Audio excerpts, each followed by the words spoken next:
Hey guys, tonight we slip into a world of stone silhouettes and cool night air, wandering beneath a sky that feels just a little too quiet, as if the stars themselves are trying not to wake anyone up. You're standing at the edge of a medieval landscape, staring at the faint outline of a castle wall rising in front of you, and for a moment, just a moment, you sense how impossibly small you are compared to centuries of engineering genius. The grass under your boots dampens your steps, the breeze presses gently against your jacket, and every sound feels amplified in the stillness. And just when you're thinking, hey, this seems peaceful, you remember that anyone walking up to a real castle at night in the Middle Ages would probably not survive this. But hey, that's why you're here safe in bed, letting your imagination do all the dangerous work. So before you get comfortable, take a moment to like the video and subscribe, but only if you genuinely enjoy what I do here. And if you're awake enough, drop your location and local time in the comments, because I always love seeing where in the world you're drifting off from. Now, dim the lights, maybe turn on a fan for that soft background hum, and let's ease into tonight's journey together. You take your first step toward the castle, and the moonlight spreads across the outer wall like brushed silver. The stones look calm now, you think, but they were once chosen, shaped, and stacked with the precision of people who understood the psychology of intimidation. Every block is an intentional whisper. Walk carefully, stranger. It's funny. Modern architects talk about guiding users through space, but medieval builders were basically the original UX designers, except their users were intruders, and the experience was mainly, please reconsider your life choices. That outer wall looms higher as you move closer, and you can almost feel how its sheer size invited hesitation. A mainstream historical fact drifts into your mind. Many European castles used ashlar masonry, those smooth, perfectly cut stones that look deceptively simple, but required ridiculous skill and money. These stones didn't just say wealth, they said, we can afford to out-engineer your entire army. There's something comforting about that thought, like walking past a neighbour with a really tall fence and thinking, ah yes, structural confidence. The moon catches the wall's tiny imperfections, chips, dents, bits of uneven mortar, and for a moment you sense the centuries pressing down. Some people actually believe that castle stones absorb emotional energy, which is a quirky idea, especially when you imagine, say, a guard having a bad day, and the wall just reluctantly storing his frustrations. Historians don't typically endorse that, but it's charming to picture. On the more serious academic side, historians still argue whether medieval masons intentionally built walls with a slight inward tilt in some regions to increase stability, or whether it was just settling over time. You look up at the angled lines of stone and think, well, either way, it's definitely not falling on me tonight, which is always good bedtime energy. As you drift along the base of the wall, the texture beneath your fingertips is cool and strangely soothing. You trace the outline of one large block, wondering what conversations happened as it was hauled into place. Complaints, jokes, maybe someone trying to flirt while covered in dust and sweating through a wool tunic. Medieval worksite romances, the rom-coms we'll never get. You keep walking, your footsteps soft, and the night feels deeper now, thicker, as if the castle's shadow extends beyond the physical world. A tiny rustle nearby makes you pause. Probably just a mouse, or if your imagination is feeling dramatic, a medieval ghost checking the night shift roster. You breathe in the scent of damp earth and lichen, and your senses sharpen. Not in fear, but in that pleasant heightened awareness that comes right before sleep when everything becomes a little dreamlike, a little slow. Ahead of you, the wall curves gently, guiding your path without ever speaking. This is one of those overlooked architectural tricks. Medieval walls rarely ran in perfectly straight lines around the entire perimeter. A curve could strengthen a structure, improve visibility for defenders, and, bonus, make it harder for an enemy to roll a siege tower into position. You're not planning to roll anything into position tonight, but it's nice to know the castle is one step ahead of any hypothetical mischief. You run your hand along a groove worn into the stone, maybe from rainwater, maybe from centuries of hands like yours. A funny thought pops in. Imagine if castles had customer support lines. Hi, yes, I'd like to report excessive erosion on your north-facing facade. The stone, of course, offers no apology. It just continues being old and impressive, which is honestly a mood. Your breathing slows as you study the wall's height. Defensive architecture wasn't built just to repel. It was also built to awe, to give you that exact feeling of smallness you're experiencing now. And in this moment, the wall isn't threatening at all. It's protective, like an ancient guardian standing between you and the world outside. You lean into that feeling, letting your shoulders soften, your jaw unclench. As you continue along the base, you notice patches of moss glowing faintly in the silver light, softening the stone's harsh edges. You think about how medieval people use natural pigments from plants and minerals to colour parts of their buildings, something most folks today never imagine when picturing grey castles. The idea of a brightly painted fortress is the kind of quirky historical tidbit that makes you blink. Historians still argue whether such colours were widespread, or mostly reserved for high-status showpieces, but either way, a colourfully painted castle wall would have been a vibe. You approach a narrow opening, just a slit really, offering a glimpse of the world beyond. A chilly breeze slips through and wraps around your wrist like a reminder that the castle breathes, in its own slow stone way. You follow the curve of the wall back into shadow, letting the rhythm of your steps fall into sync with your heartbeat. And just like that, you've crossed the threshold from observer to participant. The outer defences, silent and watchful, have accepted your presence for now. Ahead, the path will twist toward the moat, where the castle's next clever trick waits patiently for your imagination to catch up. You follow the curve of the wall until the ground begins to slope gently downward, and the night air shifts, cooler, richer with moisture. Even before you see the water, you hear it. A faint lapping, like someone slowly stirring a ladle through a giant cauldron. When the moon finally glints across the surface, you pause at the edge of the moat, realizing just how deliberately this feature was designed to control your movements. You're not just walking around a castle anymore, you're being steered by it, nudged like a sleepy player in a very patient tutorial level. The moat stretches out like a dark ribbon, wide enough that you instinctively take a step back, because your brain still remembers that humans and sudden nighttime swims do not mix. The surface is glossy, perfectly still, except for the occasional ripple where a fish or a frog plotting mischief disturbs the water. A mainstream historical fact sneaks in. Contrary to the action movie image, many medieval moats weren't filled with crocodiles, piranhas, or whatever your favourite game designer cooked up. They were usually just water, cold, deep, strategically annoying water. But this didn't make them any less brilliant.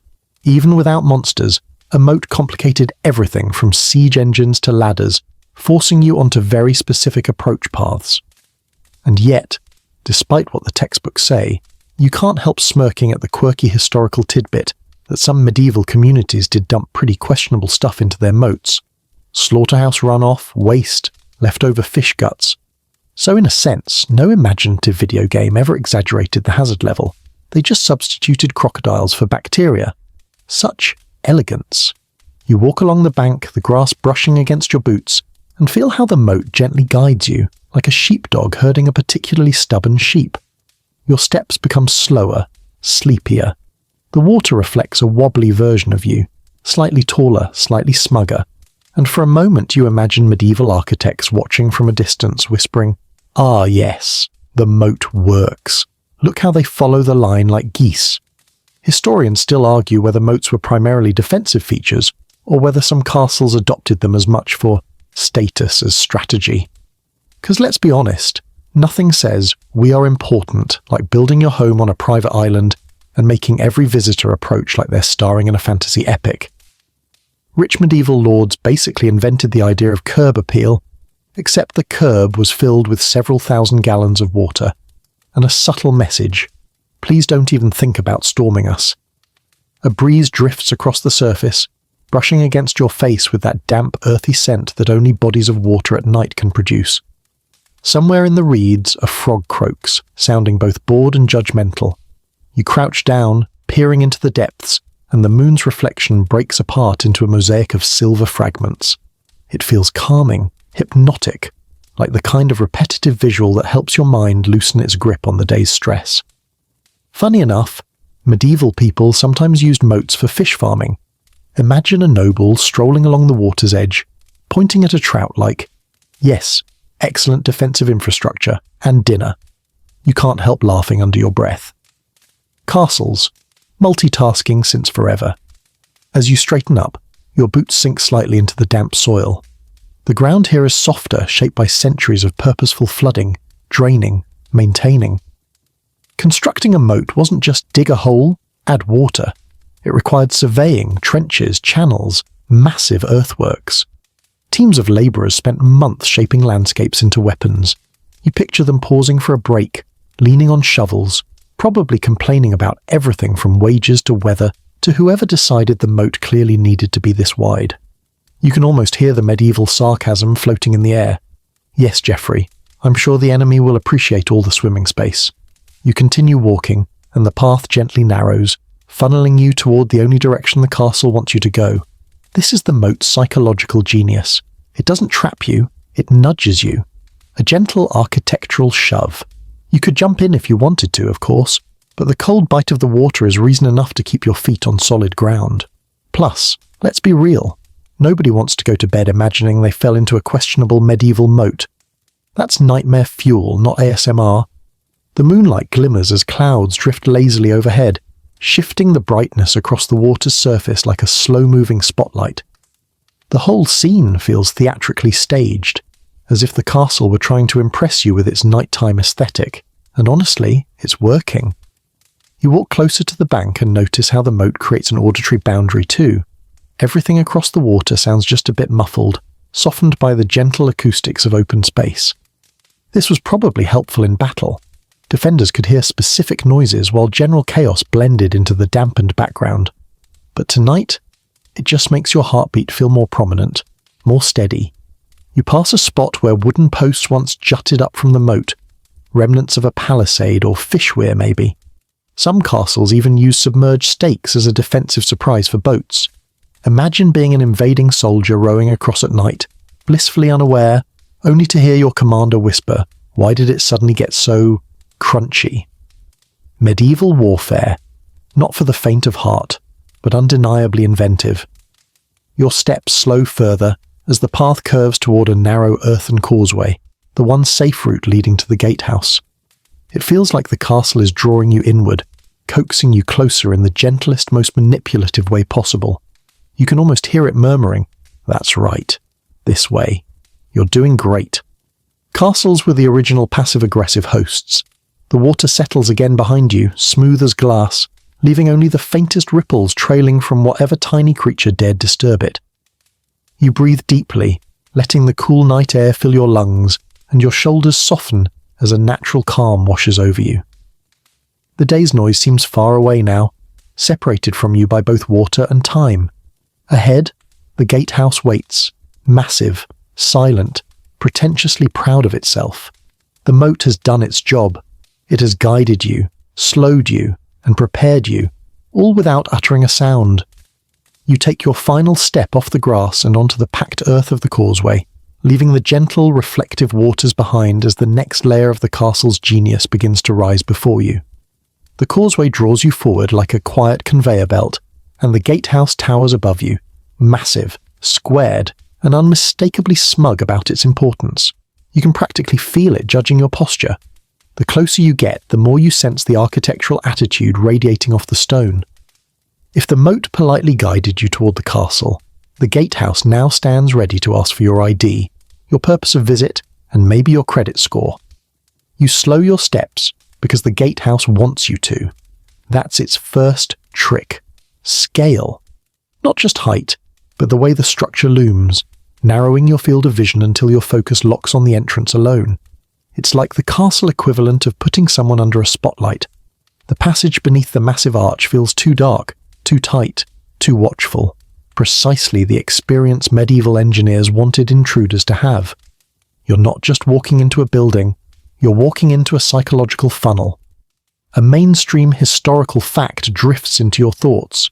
Gatehouses became more elaborate during the High Middle Ages, evolving from simple openings into multi-room, multi-level defensive fortresses complete with living quarters, murder holes, and arrow slits. They weren't huts, they were miniature strongholds guarding the front door. If castles were computers, the gatehouse was the firewall, the antivirus software, and the "Are you sure you want to proceed?" pop-up all in, on. You take a few more steps, and the shadows under the arch stretch out like a tunnel of uncertainty. A random thought pops into your head. What if medieval architects had Yelp reviews? Gatehouse felt intimidating.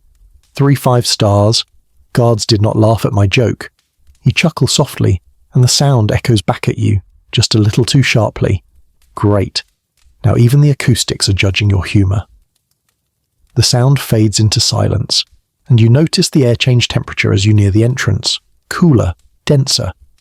As if the gatehouse inhales every breeze and exhales only controlled, filtered drafts. Historians still argue whether some gatehouse chambers were intentionally designed to manipulate airflow, to make smoke defense more effective, or if that was just a convenient side effect. You reach out and touch the stone, cold as starlight, and let your imagination choose whichever explanation feels more dramatic tonight. Directly above the entrance, you can just make out a row of narrow vertical slits, arrow loops, like a set of unfriendly eyes peering down at you. Someone up there centuries ago could have watched your every move, and here you are, strolling by in your sleep clothes, utterly defenseless except for maybe your softest pillow. You imagine tapping on the wall and saying, "Hi, yes, I'm here for the historical ambience," and the unseen guard above just shrugging with medieval confusion. You step beneath the archway, and the world compresses. Sound becomes muted, almost distant, except for your own breathing, which now seems louder than any reasonable bedtime voiceover should allow. The ceiling hangs low, not uncomfortably so, but just enough to force your attention upward. You tilt your head, spotting round holes carved into the stone.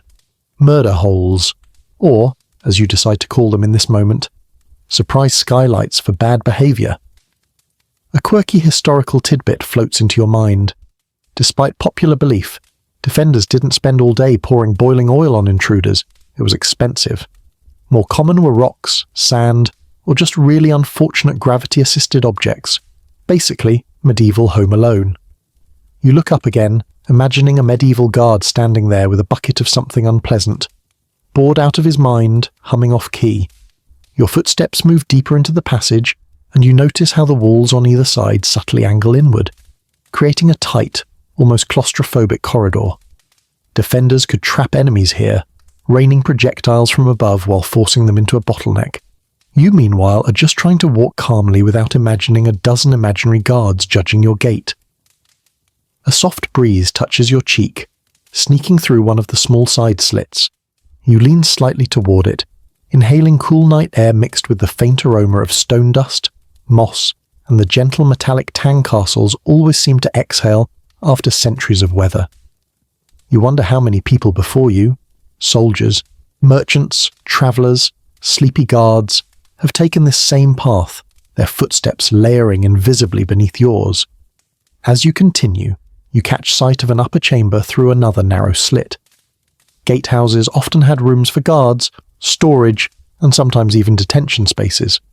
You imagine a tired guard centuries ago sitting on a stool, complaining about his shift, maybe doodling on a wax tablet, maybe inventing new swear words because boredom is a powerful creative force. Medieval people were just as human as you, though they probably didn't have the luxury of noise-cancelling headphones or heated blankets. You brush your fingertips along the inner wall, noticing how smooth some areas are compared to others. This is where traffic flowed most heavily. Stone wears down under centuries of contact, and you can almost sense the rhythm of all those long-ago steps. It's soothing, in a strange way, like you're walking alongside ghosts who are too tired to haunt and too polite to frighten. Just co-workers on the night shift of history. You pause at a point where the arch widens slightly, revealing a second portcullis groove, a vertical channel in the stone. Some castles had multiple layers of gates, each designed to trap enemies like a very rude set of nesting dolls. You picture an invader running in, thinking they've made progress, only to find themselves trapped between two iron gates while defenders above sip something warm and discuss strategy. But tonight, there's no danger here, only calm. Only the quiet hum of architecture doing what it was built to do. Shape movement, manipulate space, and create a sense of deliberate progression. You let that sensation wash over you, slowing your breathing, relaxing your shoulders. On the far side of the passage, moonlight spills in, softer than before, like a welcome sign written in silver. You take a few last steps beneath the arch, feeling the gatehouse release you, still stern, still watchful, but satisfied that you've passed its silent inspection. Beyond it, another structure waits in the moonlit glow, the drawbridge, resting like a sleeping limb over the still water. The castle is far from done revealing its secrets. You step out from the shadowed throat of the gatehouse and into a gentler wash of moonlight, and there it is, the drawbridge, lying flat and calm across the moat like a wooden tongue extended in welcome. Or in warning. It depends on your mood. Tonight, though, the drawbridge feels almost sleepy, its heavy timbers resting quietly, as if dreaming of all the times it snapped upward with theatrical medieval drama. You pause at the edge where soil meets plank, noticing how the wood is darker here, soaked by centuries of moisture and weather. You press your boot down lightly, and the board beneath gives the faintest whisper of a creak. Nothing alarming, just enough sound to remind you that you're walking on a mechanism, not a static piece of architecture. The castle is still testing you, still watching, still subtly nudging you forward. A mainstream historical fact surfaces in your mind. Drawbridges weren't simply hinged boards tossed across moats. They were precision-engineered devices that worked in tandem with counterweights, chains and pulley systems housed inside the gatehouse. Some designs even used massive stone weights on winch drums, allowing a handful of people to lift hundreds of pounds of wood with ease. Medieval engineers were basically bench-pressing physics, before physics had proper gym equipment. You start across the bridge, the wood firm under your steps but undeniably alive in its tiny groans and shifts. You can almost imagine the medieval equivalent of an OSHA inspector standing off to the side, clipboard in hand, shaking his head like, "Yes, this looks structurally sound for a terrifyingly large wooden board suspended over water. Sure, fine, totally safe." The whisper of the moat below adds to the ambience, nature's soft reminder that gravity always wins. Halfway across, you pause to look down between the planks. The moonlight reveals a trembling patch of silver water, rippling gently. Somewhere in the depths, something small blips the surface. Maybe a fish, maybe a frog, maybe a very confused aquatic pigeon. Don't question it. It's late. The drawbridge hovers just above the waterline, close enough that you feel immersed in the moat's presence, but far enough that you remain dry and dignified. A quirky historical tidbit drifts through your thoughts. Some castles didn't just raise their drawbridges, they tipped them vertically so the underside became a shield blocking the entrance. Imagine the bridge flipping up like a giant wooden "Nope" sign. In a few rare designs, the outer face was even reinforced with iron plates, meaning attackers who approached the gatehouse were suddenly confronted not with a door, but with a wooden monolith daring them to try something foolish. You picture a medieval soldier walking up, sword drawn, staring at a raised bridge and thinking, well, that's inconvenient. The chains catch your eye next, rising from the bridge's outer corners and disappearing into the stone above, thick, dark. Iron links hang with that heavy elegance only centuries-old metalwork can have. You reach up to touch one, sensing its coolness. These chains have done more overtime than any modern employee ever will. They've lifted and lowered the bridge through storms, sieges, festivals, and probably a few drunken pranks. Historians still argue whether some regions preferred rope or iron for early drawbridges, and whether cost or tradition influenced those choices more. You picture a medieval planning meeting. Should we use rope? No, rope rots. Should we use iron? No, iron is expensive. Should we use wishes and positive thinking? Rope it is. The bridge rocks ever so slightly beneath your foot, not enough to be alarming, more like a wooden sigh. You keep moving, your steps slow and meditative. The rhythmic thump of your boots against the planks creates a comforting pattern, like walking across a giant xylophone set to night mode. You imagine the drawbridge mechanisms inside the gatehouse above you, massive beams turning on wooden axles, iron chains sliding through slots, counterweights shifting in deep stone pockets. The sound those mechanisms would make, clanking, grinding, the soft thud of settling timber, probably echoed through the courtyard every time the bridge moved. Medieval life was full of subtle earthquakes like that, structural sounds that announce change. You reach the far end of the bridge where the planks meet the threshold of the gatehouse interior. This transition area, the hinge point, was often the most reinforced part of the structure. You run your hand along a metal band bolted into the wood. Everything about the design is practical yet elegant, built for reliability over centuries. You feel a strange tenderness for the engineering here, like appreciating the hinge on a grandmother's antique jewellery box. Except this hinge weighs more than a wagon. Turning slightly, you look back the way you came.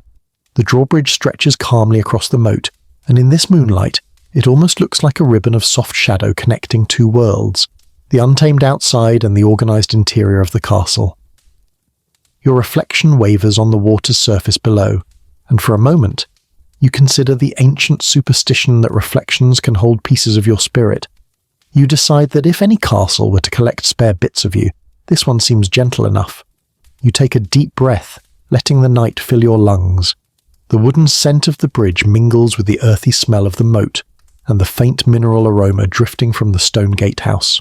It's grounding, slow, quiet, exactly the sort of sensory lullaby your mind needed at this hour. One more step brings you fully onto solid stone again. The drawbridge rests securely behind you, silent now, its purpose fulfilled for the moment. You imagine it giving a tired nod, like a medieval bouncer who's seen enough excitement for a lifetime. Ahead of you, the next challenge waits, a long, shadowed passage under the gatehouse interior, but more importantly, at the centre of that passage sits something far more ominous and somehow endearing, the murder holes. They've been expecting you. You step beneath the stone archway again, and the air instantly cools, wrapping around you like a medieval reminder that sunlight is overrated. The passage ahead stretches long and narrow, shadowed except for the faint silver spill of moonlight leaking in from the far end. Your footsteps slow, not because you're afraid, but because the castle wants you to notice something, wants you to look up. So you do, and there they are, the infamous murder holes. Perfectly round openings cut into the heavy stone ceiling, staring down at you like bored cosmic pupils. You tilt your head back, half expecting them to blink. They don't, of course. They just sit there, ominous but weirdly soothing, like architectural ASMR. There's something oddly comforting in knowing these holes were meticulously designed for practical, if somewhat messy, reasons. Yet tonight, they feel more like gentle reminders that medieval engineers had zero chill but lots of talent. A mainstream historical fact surfaces. Murder holes, sometimes called meurtrières, weren't primarily for pouring boiling oil. That cinematic favourite was too expensive and too precious to waste. Instead, defenders usually dropped stones, sand, or burning debris, or thrust spears downward, basically whatever was available and gravity-friendly. You imagine standing here centuries ago and thinking, gee, I hope nothing unpleasant comes flying out of that overhead surprise slot. Tonight, though, the holes are peacefully empty, offering no more danger than a slightly over-enthusiastic skylight.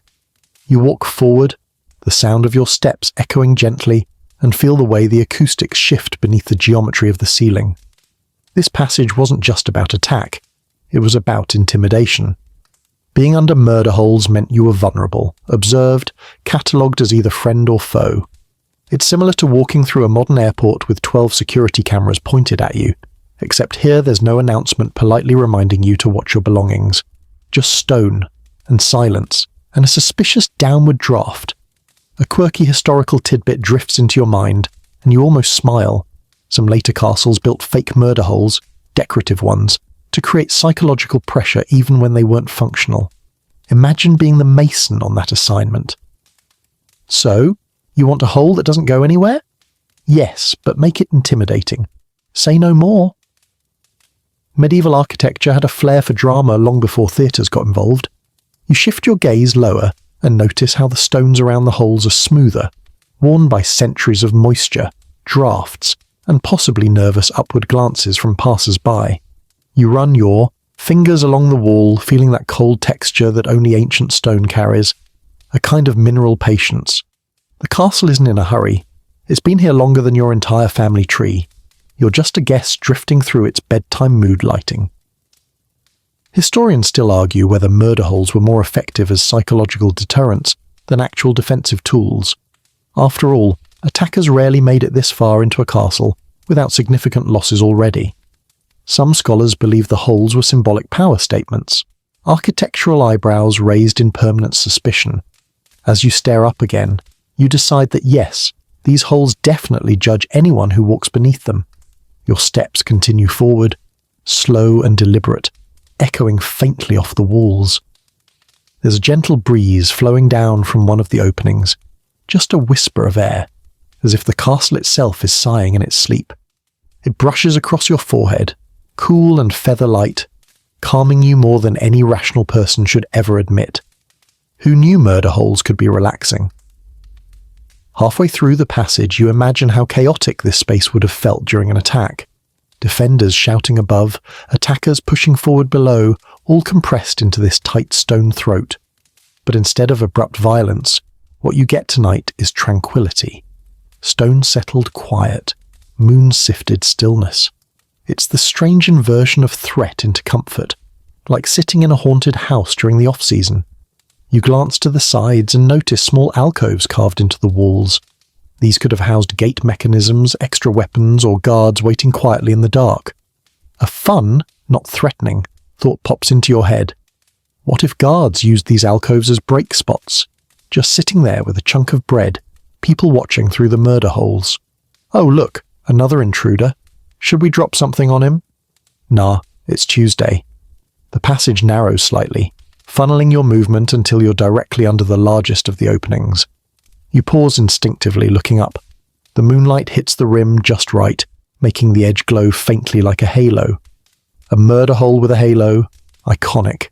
The sense of vulnerability here is oddly grounding. Nothing can touch you, nothing threatens you, yet you feel the echo of how this space once functioned. It's like listening to the ghost of a command, softened by centuries, diluted into lullaby. You take another step, and then another, until the ceiling begins to rise and the murder holes fade behind you. They linger in your mind, though, those circular warnings from an era that took interior design cues from battle manuals. The moonlight at the end of the passage now spills brighter across the floor, and just as you think you're done with defensive geometry for the moment, the castle prepares to show you something much subtler but no less clever. The narrow eyes of arrow loops, peering outward from the walls, beyond. They've watched over this place longer than anyone alive, and tonight they'll watch over you too. You step out from the shadowed corridor, leaving the murder holes behind like a row of sleepy stone guardians who've decided you're no threat.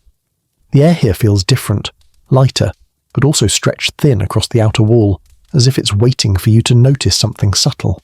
And you do. It takes only a few seconds for your eyes to adjust and find them. Arrow loops. They stare at you from the walls like narrow vertical pupils, slits so thin you wonder how anyone ever shot anything through them. You walk slowly toward one, feeling the pull of curiosity mixed with a strange sense of reverence.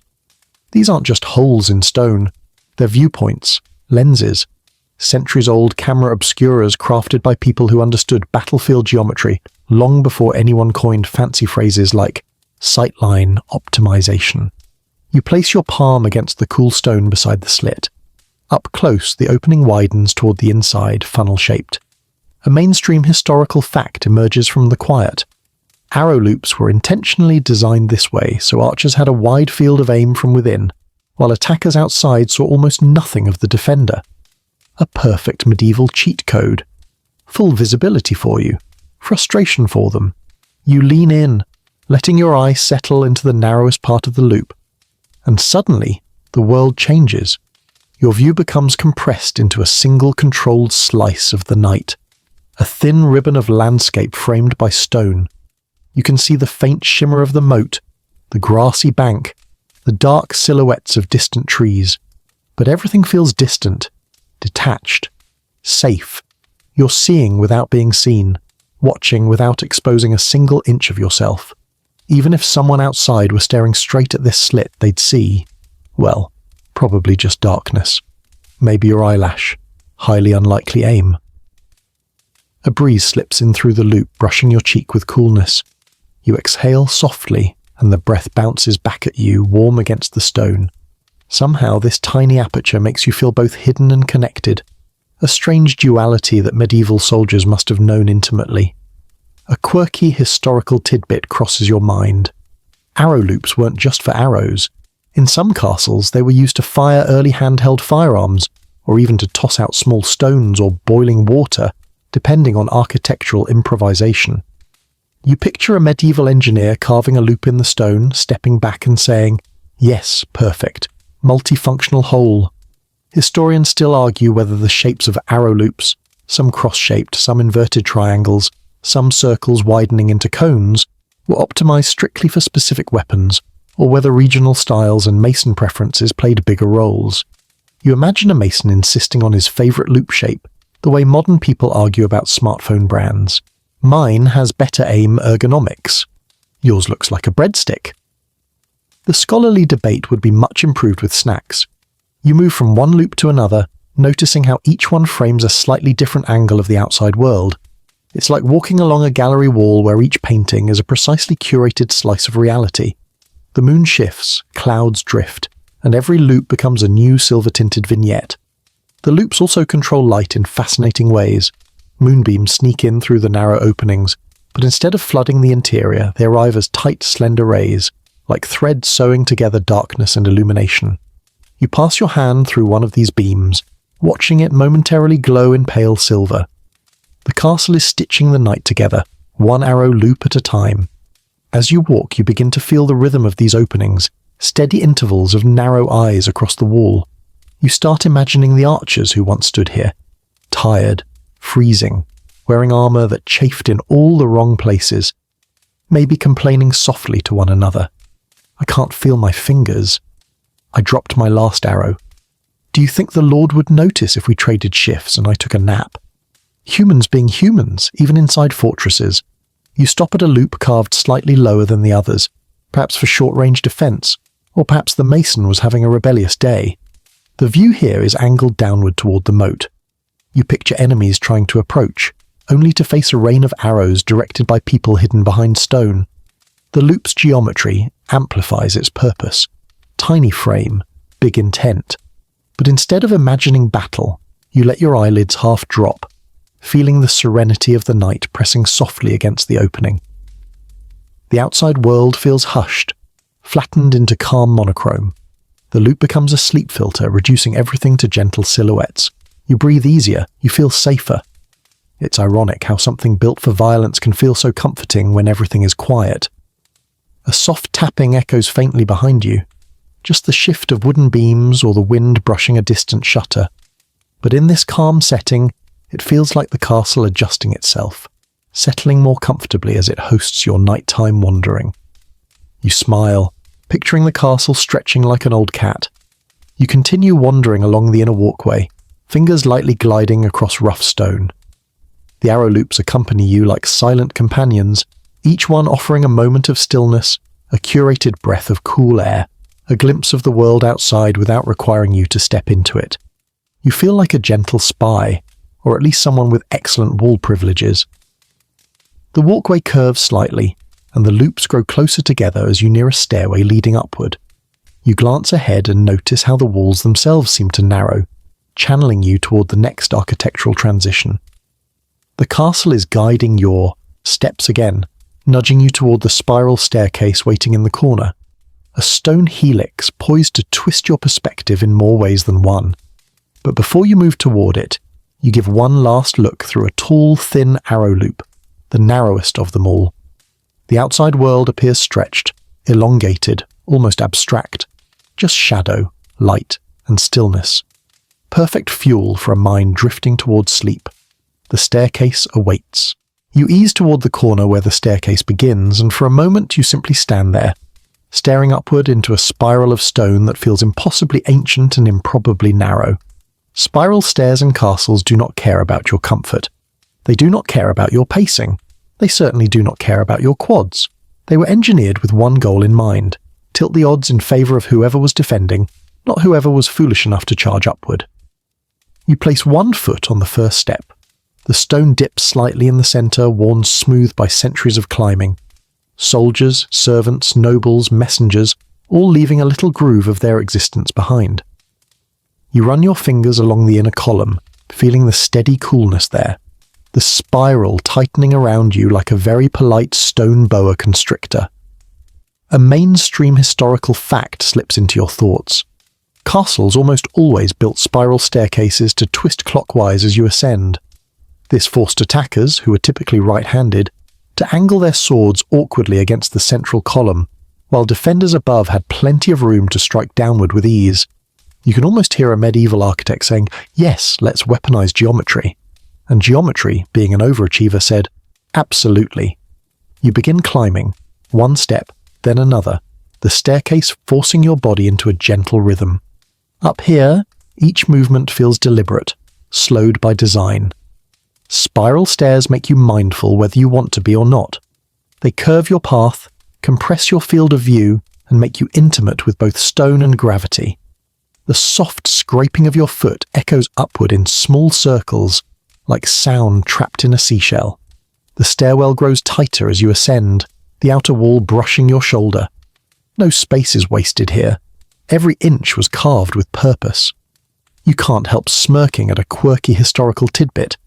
In some castles, these stairs were intentionally built with irregular step heights, not enough to trip defenders who knew the building, but just chaotic enough to sabotage attackers sprinting up unfamiliar terrain.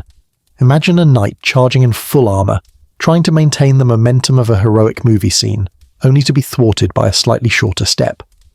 Medieval architects. 1. Heroic footwear. 0. You pause on a small landing, catching a thin breath of air drifting in from a slit window. The breeze lifts the hairs on your arm.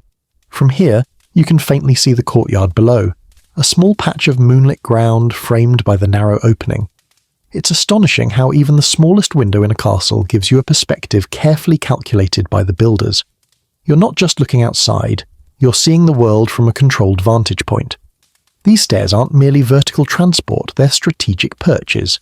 Historians still argue whether spiral staircases were also meant to conserve heat by concentrating activity in a compact stone coil, or if defensive strategy alone drove the design. You picture two historians in a heated debate, one waving a diagram, the other clutching a coffee mug like a weapon. Meanwhile, the castle walls simply observe the argument, smugly withholding their true intentions. You continue climbing. The stairs tighten again, and you find yourself leaning inward instinctively. The walls here are close enough to touch with both elbows, and the air grows noticeably cooler. Your breath forms the faintest mist in front of you, disappearing almost as soon as it appears. You imagine guards centuries ago trudging up these same steps, grumbling about drafts and shifts that lasted far too long. You picture a sleepy apprentice carrying a bucket of something unpleasant, muttering, "Why is everything uphill?" Your foot taps another step and you realize how meditative this motion becomes. Upward, curve, breathe. Upward, curve, breathe. It's like walking inside a conch shell that once belonged to a stone giant who decided to repurpose it into a stairwell. The sound of your steps grows softer, swallowed by the spiral. Even echo knows its place in this architecture. Halfway up, your boot accidentally scuffs a step with a slightly louder scrape. For a split moment, the noise seems huge, like you've disturbed the castle's nap. But the stone doesn't complain. It simply absorbs the sound and releases it upward in a tiny whisper, as if passing along a message. Someone's coming. The inner column beside you bears shallow chips, small scars left by weapons, or maybe clumsy soldiers, or perhaps just the long, inevitable chew of time. You trace one with your fingertip, imagining the hand that caused it. A captain, a recruit on his first night watch, a tired servant whose candle stub sputtered too much in the draft. Every mark is a story, and the spiral staircase holds them all like beads on a string. You reach another narrow landing, and this one has a low stone niche carved into the wall. Some believe these niches stored lanterns, others argue they held weapons or tools. A few fringe theories claim they were spiritual spaces, tiny shrines meant to protect the defenders. Tonight, you decide it's a very tiny, very exclusive medieval break room. Maximum capacity, one person and their existential thoughts. Above you, the stair twists again, and you resume climbing. The curve begins to loosen slightly, an architectural sign that the top is near. Your calves thank you. The cool air drifts downward more strongly now, carrying with it the faint scent of open night and weathered battlements. The space widens, the ceiling lifts, and at last the staircase unfurls into an upper chamber bathed in silver light. You step onto the broad stone floor and realize you've emerged not just on another level, but into another mindset. Everything up here feels sharper, clearer, more connected to the outside world. The The spiral staircase below handled the transition the way only. A medieval design can, slowly, deliberately, with just enough disorientation to remind you that castles always maintain the upper hand. You look back down the coils of stone, feeling a gentle pull of vertigo mixed with admiration. It's astonishing how something so physically restrictive can feel so strangely peaceful. The stairwell has shifted you from one defensive space into another, preparing your senses for what lies ahead. Because now, standing before you, rising like a watchful sibling of the moonlit wall, is the next marvel of medieval engineering, the tower. A structure tall enough to speak with the wind and clever enough to listen. You step forward, letting the spiral staircase slip behind you like a coiled memory, and find yourself standing at the base of a tower chamber that feels both intimate and impossibly tall. Towers have a strange personality, stern from the outside, contemplative on the inside. This one greets you with the quiet dignity of something that has watched over valleys, forests, fields, entire centuries, and has never once apologized for its height. You move slowly into the center of the chamber, where the air feels cooler and more open than anywhere else you've been tonight. The faint breeze that drifts in through the upper slits carries the scent of dew, distant grass, and something faintly metallic. Iron fittings or stone dust, maybe. The tower seems to breathe around you, its cylindrical walls amplifying each inhalation you take, reflecting it in soft echoes that spiral upward into darkness. A mainstream historical fact emerges. Towers weren't just for height. They acted as multi-layered defensive systems, combining lookout posts, storage areas, living quarters, and battlements. In some designs, like those of Norman keeps or Gothic fortifications, towers were the nerve centers of the castle, anchoring both visibility and communication. You tilt your head upward, imagining watchmen centuries ago standing at the summit, scanning the horizon for threats, weather patterns, or maybe just an excuse to complain about pigeons. You approach a narrow window, its arch shaped like the simplest prayer. The ledge is deep, carved with the kind of skill that suggests a mason who took pride in precision, even when his workday probably involved hauling stone dust out of his beard. You lean forward slightly, letting the wind brush across your cheek as you gaze out over the landscape below. From this height, the moat looks like a smooth silver loop, calm, peaceful, a water ring set around a sleeping giant. The drawbridge is a dark stripe across the glow, and the gatehouse squats proudly at the threshold like a stern librarian refusing to let anyone borrow trouble. You feel an odd affection for the whole structure. Castles, when quiet, seem less like fortresses and more like enormous protective grandparents. A quirky historical tidbit nudges in. Some towers had their own secret communication systems, tiny slits or holes connecting rooms so guards could whisper messages through the walls. Primitive castle intercoms. You picture two guards leaning into opposite holes, whispering things like, "Is it your turn to watch the east wall?" "No, that's Gary's job. Gary fell asleep again. Well, wake him gently." And then, of course, their medieval version of laughter. Historians still argue whether some towers doubled as emergency escape hubs. Some were rumoured to have hidden shafts leading straight down into secret tunnels, while others claim those shafts were simply drainage systems or ventilation channels misinterpreted by over-enthusiastic storytellers. You imagine two scholars staring at the same hole in the floor arguing, "This was clearly for heroic nighttime escapes. This was clearly for rainwater." The hole, of course, offers no clarification. You wander deeper into the chamber, noticing how the echo of your footsteps changes depending on where you stand. Near the centre, your steps fall heavy and sure. Near the wall, the sound becomes thinner, like the tower is whispering your footsteps back to you. You test this a few times, step in, step out, feeling vaguely like you're performing a medieval sound check. The castle approves. A wooden ladder leads to the next level. Its rungs are dark with age, the grain polished by countless hands, boots, and probably the occasional cat with questionable decision-making skills. You grip a rung, feeling its firmness beneath your palm, and begin to climb. The ladder creaks softly, not in warning but in greeting, like an old friend settling back into a familiar routine. You emerge onto a smaller platform lined with 4 arrow loops. Unlike the ones you saw earlier, these are higher, watchtower slits meant for scanning long distances. The night sky's broader here, the stars sharper, the moon brighter. You step toward one of the loops and lean forward. The world outside looks different from this height, flattened but also infinite. The fields stretch like dark velvet, the trees sit in quiet clusters, and the distant hills roll softly beneath the horizon. You can't help but imagine a medieval guard standing here for hours, gradually drifting into philosophical thoughts. What is my purpose? Why does my helmet smell like onions? Are stars just sky freckles? You hope you found good answers. The breeze is stronger up here, cool enough to send a small shiver down your arms. You hug yourself gently, not because you're cold, but because the air carries that peaceful kind of chill that feels almost refreshing. The tower's stone seems to absorb the wind, then release it slowly, as if moderating the night's temperature for you personally. You turn slowly, letting your gaze sweep over the other arrow loops. Each one frames a different direction: north, east, south, west, like the castle's own set of eyes. You feel small here, but not insignificantly so. More like you've stepped into a perspective that has weathered storms, invasions, festivals, feasts, fires, repairs, renovations, and countless unremarkable Tuesdays. You run your fingers over the stone ledge. The chisel marks are faint but still visible, evidence of human hands shaping something meant to defy time itself.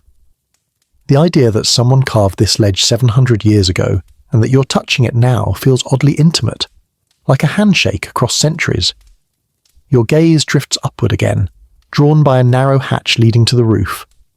You climb the last few steps and gently push the hatch open. A cold gust of air washes over you, carrying the faint scent of night-blooming plants and distant earth. You step onto the battlement platform. The wind greets you like an old companion.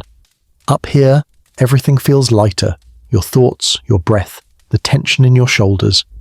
The tower has brought you into its highest space, prepared you with its slow, curving ascent, and now presents you with a view that dissolves the boundaries between castle and sky. The tower has done its job. Ahead, the courtyard waits, soft-lit, quiet, and layered with intentional design that shapes movement, meaning, and memory. And that's where you're heading next. You descend from the tower's battlements with slow, careful steps, letting the wind's last cool whisper trail behind you as you slip back into the interior. Down the ladder, along the narrow chamber, and then back toward the staircase that unwinds you gently into the lower level. When your feet finally reach the courtyard, the shift is immediate, like moving from the castle's high analytical mind into its soft beating heart. The courtyard is open to the night sky, a broad rectangle framed by walls that rise like protective arms around you. The moon spills across the ground in wide, quiet strokes, turning scattered gravel into shimmering silver and giving every wooden beam a faint celestial outline. You step forward slowly, and the sound changes again. Your boots crunch softly against packed earth and pebbles, a gentle counterpoint to the stillness above. Courtyards were never just empty spaces. A mainstream historical fact slips in. Medieval courtyards, the baileys, served as hubs of daily life, coordinating everything from cooking and training to trade and storage. They were designed to choreograph movement, separating noisy tasks from quiet ones, dangerous work from domestic chores. It's oddly soothing to imagine a world organized by necessity rather than a cluttered to-do list app. You pass by a wooden trough, now dry, its sides cracked just slightly with age. Centuries ago, this might have held water for horses or livestock, or perhaps been used for soaking laundry. A quirky historical tidbit floats up. In some castles, courtyards doubled as unexpected marketplaces. Merchants sometimes set up temporary stalls inside during festivals or during times of heightened safety concerns outside the walls.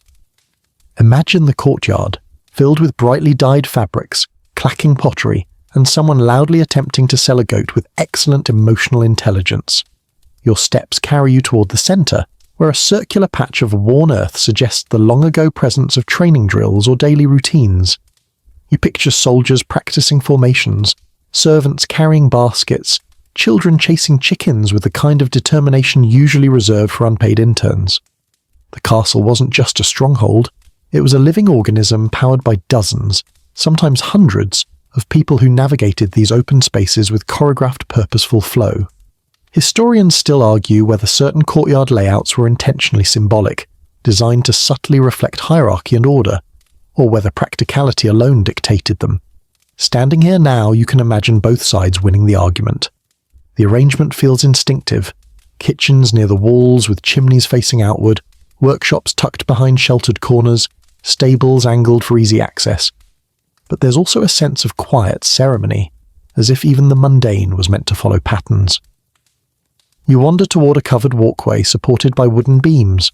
The beams look heavy yet mellowed by time, like they sigh contentedly with every breeze. The walkway shields you from the wind, creating a space where sound shifts again. Your footsteps soften, cushioned by smoother earth beneath the shelter. Above, wooden rafters cast thin, rhythmic shadows that sway gently as if the structure is breathing with you. A soft clatter echoes from somewhere deep within the castle, just the wind shifting a loose shutter or nudging an old piece of metal. It feels more atmospheric than alarming, like the building clearing its throat before speaking. You smile faintly, imagining the castle murmuring, "Don't mind me, just readjusting my joints." You step out from the walkway and approach a small cluster of barrels and crates, long abandoned but still arranged neatly. A few of the lids are cracked open, revealing nothing but dust and cobwebs, but their shapes hint at once bustling storage systems. Castles stored everything they could within their walls: grain, fabrics, tools, sometimes even emergency wine reserves, especially wine reserves.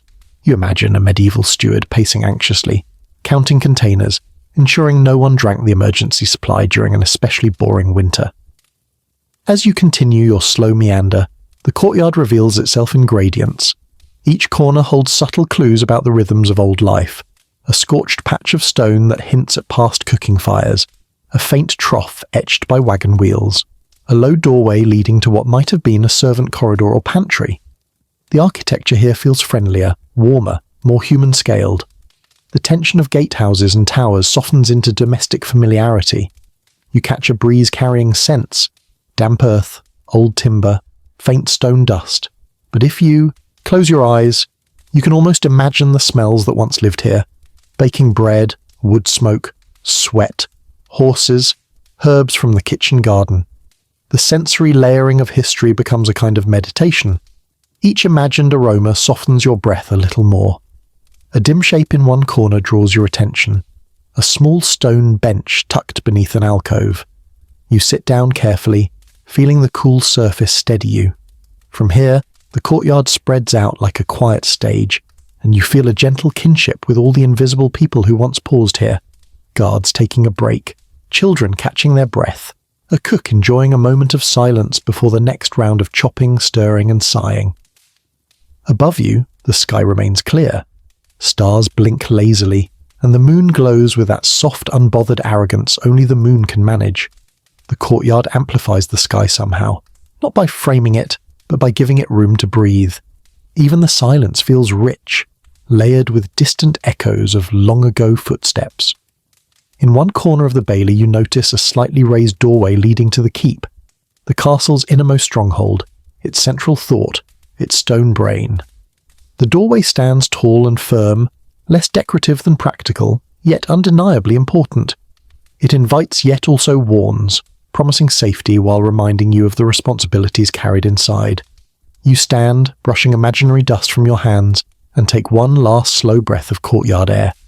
It feels grounded, steadying, like the quiet of a house after everyone has gone to bed. The courtyard was the castle's pulse, its hum of life, its daily choreography, its shared communal heartbeat. Now it gently nudges you toward the doorway of the keep. Time to meet the mind of the castle. You step toward the raised doorway of the keep, and the energy of the courtyard dissolves behind you like fading ripples in water. The threshold ahead feels heavier, quieter, more deliberate. Keeps weren't designed to welcome you. They were designed to endure. If the courtyard was the castle's heartbeat, then the keep is its deep contemplative mind, storing everything essential while guarding it with immovable stone. Your hand brushes the wooden door as you enter. It's thick, thicker than any modern door you've ever faced, banded with iron straps forged to outlast weather, war, and every questionable decision made by the castle's many lords. The hinges groan softly, the sound low and resonant, like the keep acknowledging your arrival with a sleepy "Oh, it's you." Inside, the air changes again. It's cooler but more stable, like the keep hoards temperature the way dragons hoard treasure. The stone walls swallow sound whole, leaving only your footsteps, soft, close, and oddly grounding. You take a few slow steps forward, and the room unfurls gently around you. The floor is made of uneven stone slabs, worn into subtle dips that guide your feet without your realizing. You pause, feeling how the space shapes your movement. Keeps weren't built as afterthoughts. They were the core structures, the original fortresses, the safest rooms in the entire complex. A mainstream historical fact slides into place. Early keeps, especially Norman ones, often served as both refuge and residence, combining military function with domestic life before separate buildings developed around them. The keep was the castle before the castle. You drift farther into the large hall, your fingers trailing along the wall. The stone here feels smoother, almost polished by centuries of hands, tapestries, friction and heat. A narrow window lets in a blade of moonlight that slices across the hall, illuminating dust motes that drift like tired fireflies. The light falls upon the faint outline of a staircase running along the wall, functional, unadorned, the kind of staircase that doesn't care about your sleep schedule or your fear of tripping. A quirky historical tidbit whispers into your thoughts.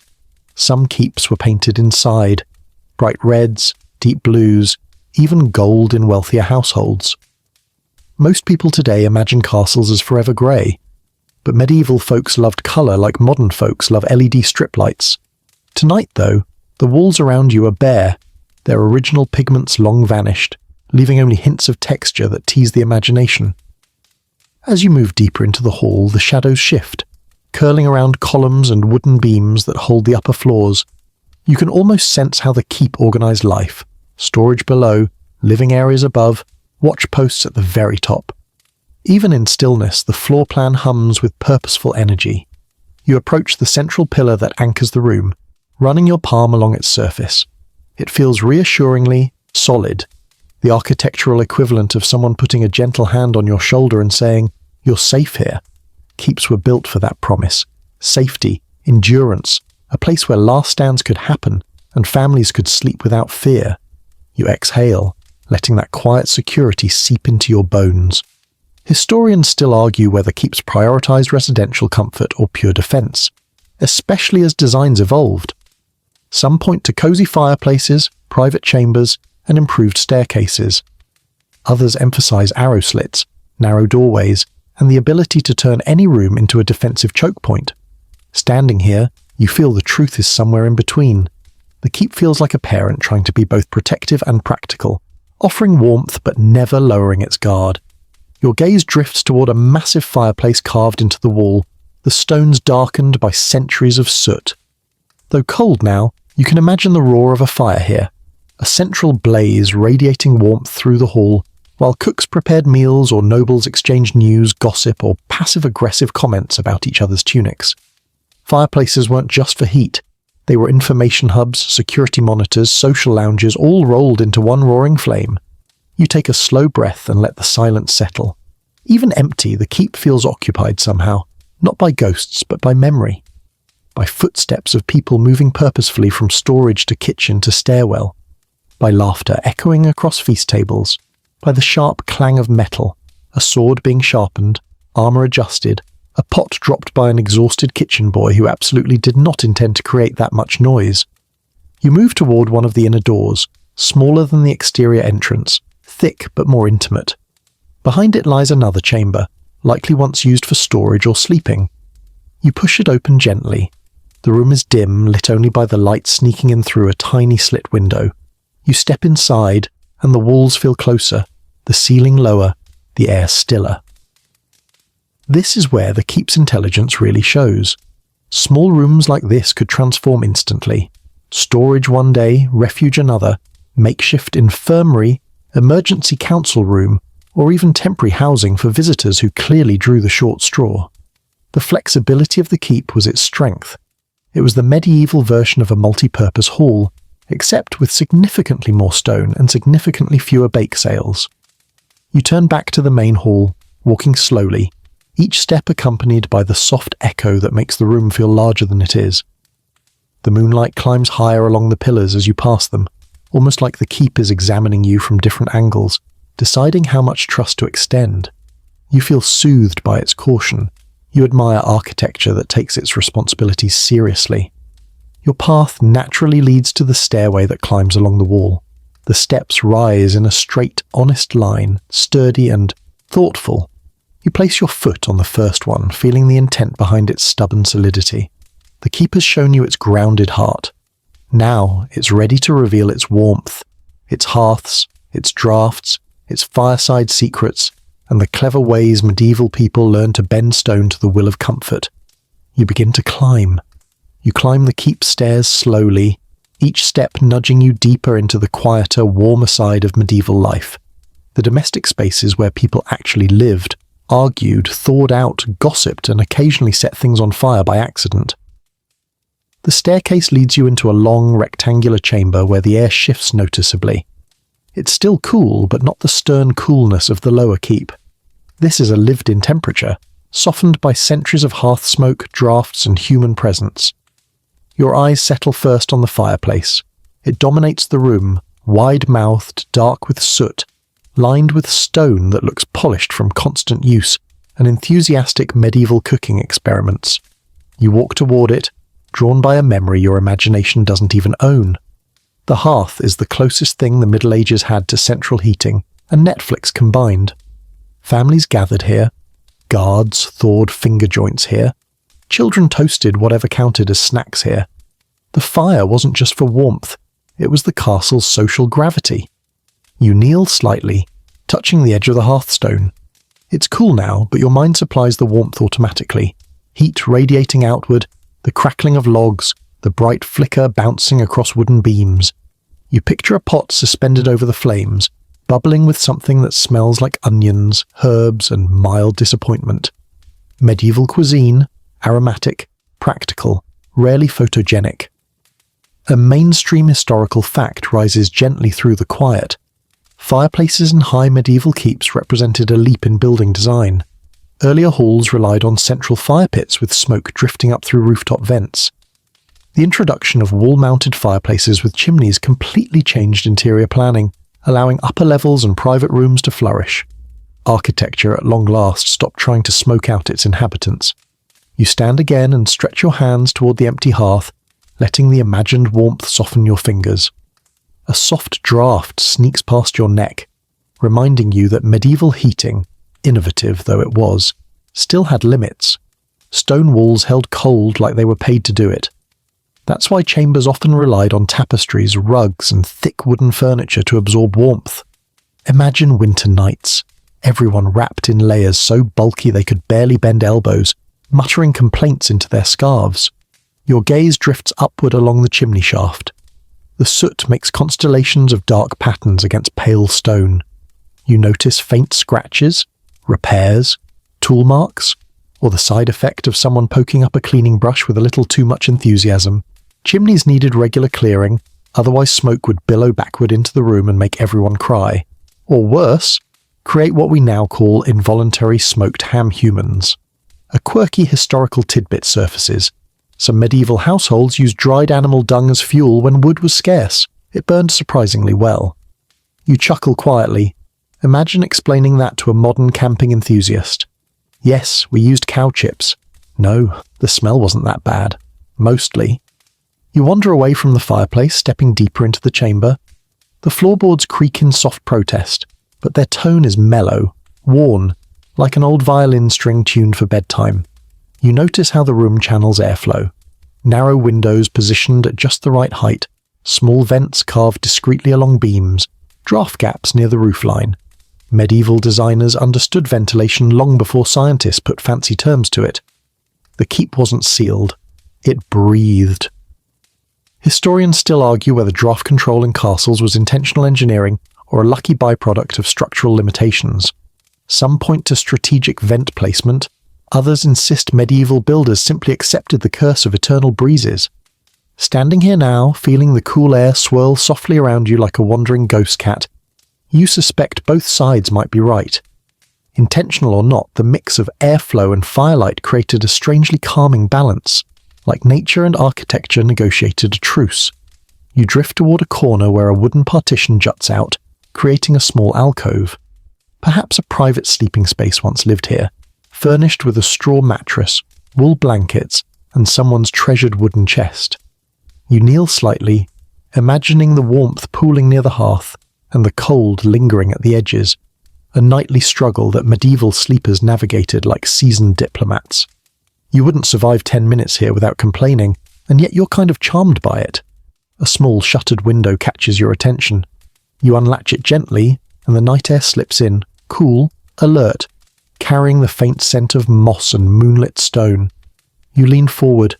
The window is a deep recess, thick enough to sit in. You imagine someone long ago doing exactly that.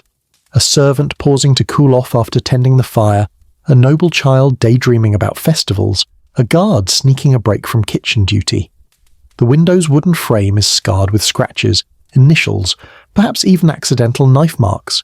You trace one groove with your fingertip, feeling its uneven texture.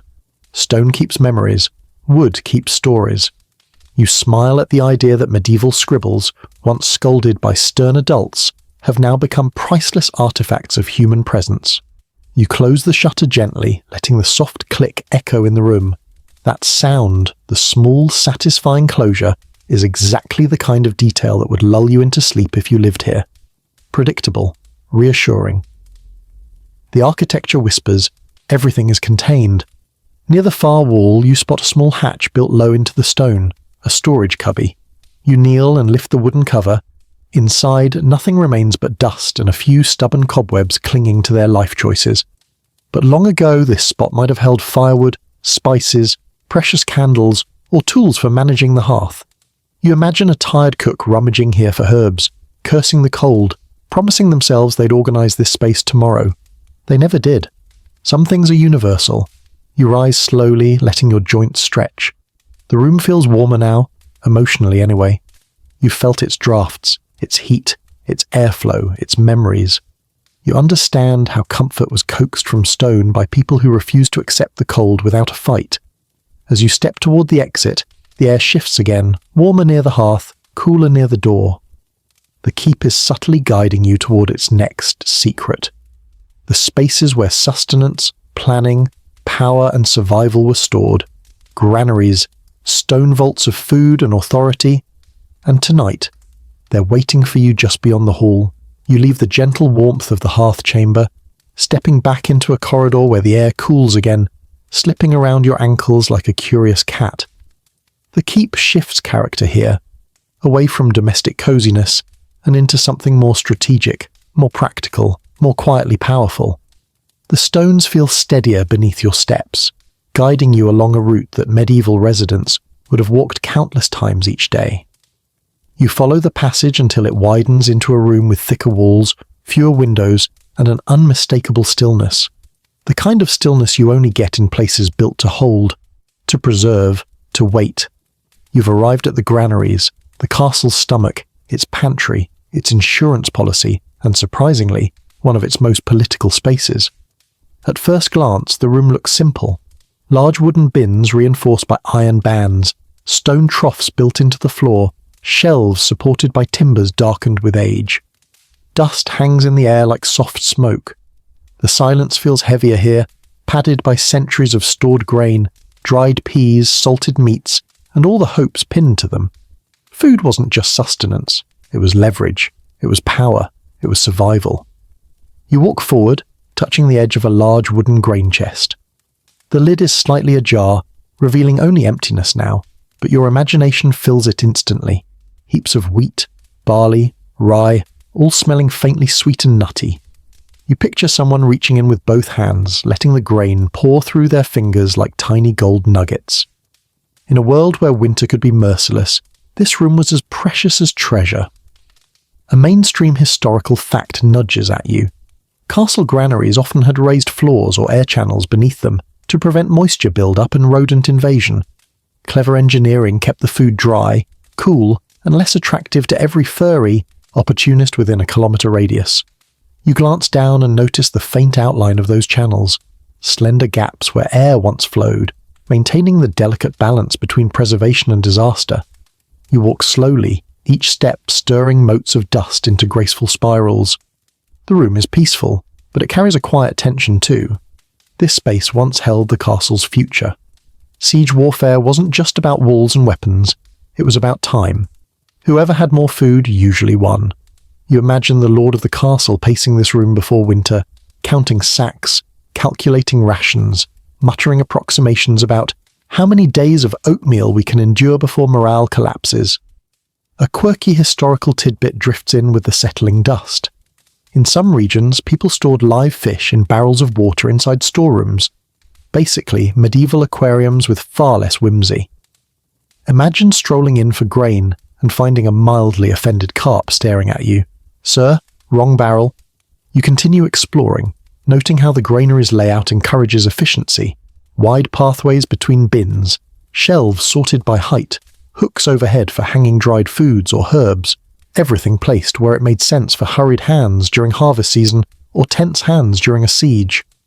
Historians still argue whether granaries doubled as wealth display rooms, especially in times of abundance.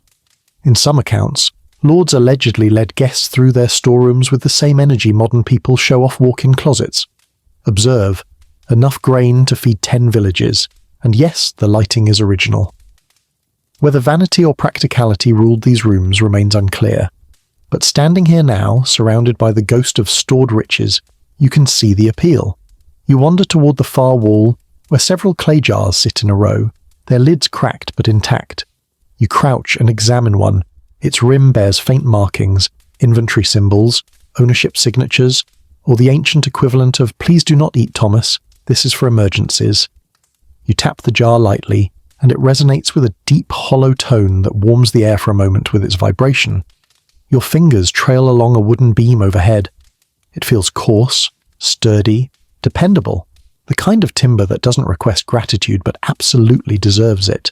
You imagine harvest time, sacks of grain carried in by the dozens, workers shouting instructions, someone inevitably dropping something heavy on their foot, the air thick with dust and the scent of fresh straw. Even in the chaos, the granary's architecture would have shaped movement, offering clear paths and predictable storage areas.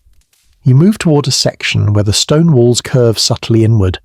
This part of the room feels tighter, more insulated.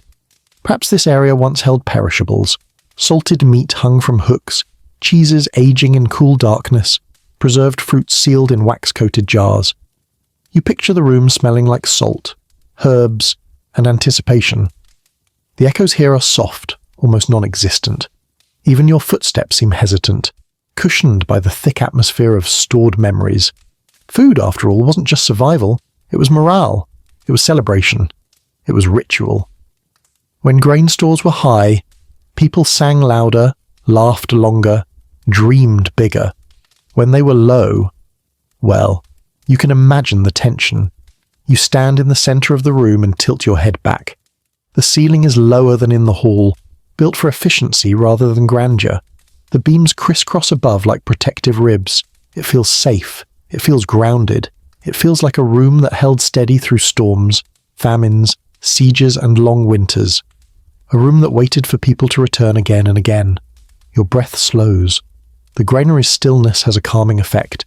Its reliability, its patient architecture, its reminder that life here revolved around preparation as much as conflict.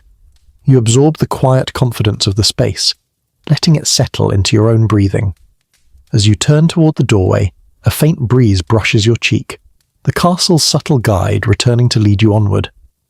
Beyond this room lie chambers not of storage but of meaning, spaces where ceremony unfolded, where power was performed, where communities gathered under carved beams and candlelight. The great halls and ritual chambers are waiting, and you step toward them, ready to see the castle's soul in motion. You follow the corridor out of the granary, leaving behind the quiet weight of stored sustenance.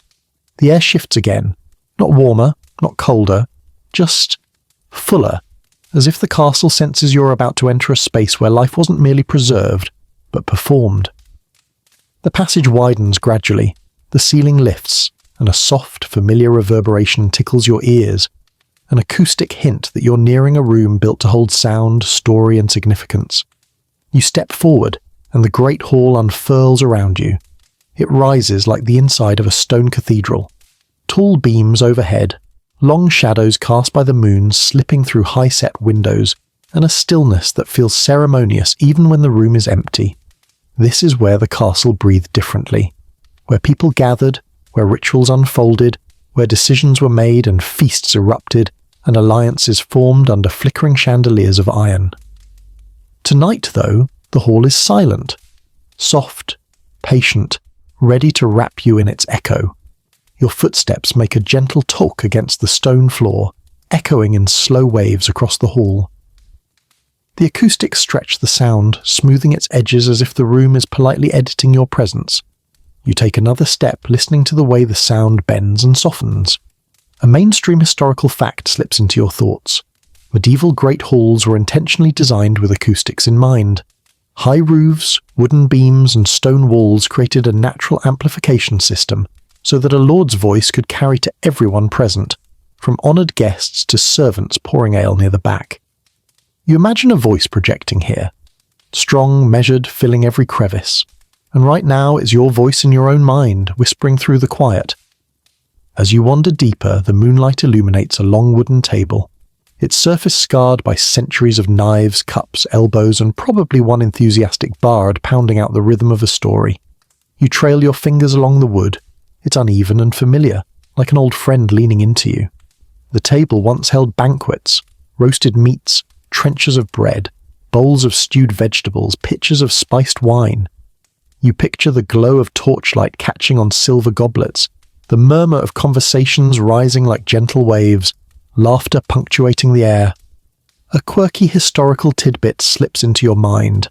Some castles employed gong farmers to clean out latrines, but in the Great Hall, dining decorum was serious business. Guests were assigned seats based on rank, and heaven help the poor soul who sat somewhere they weren't meant to.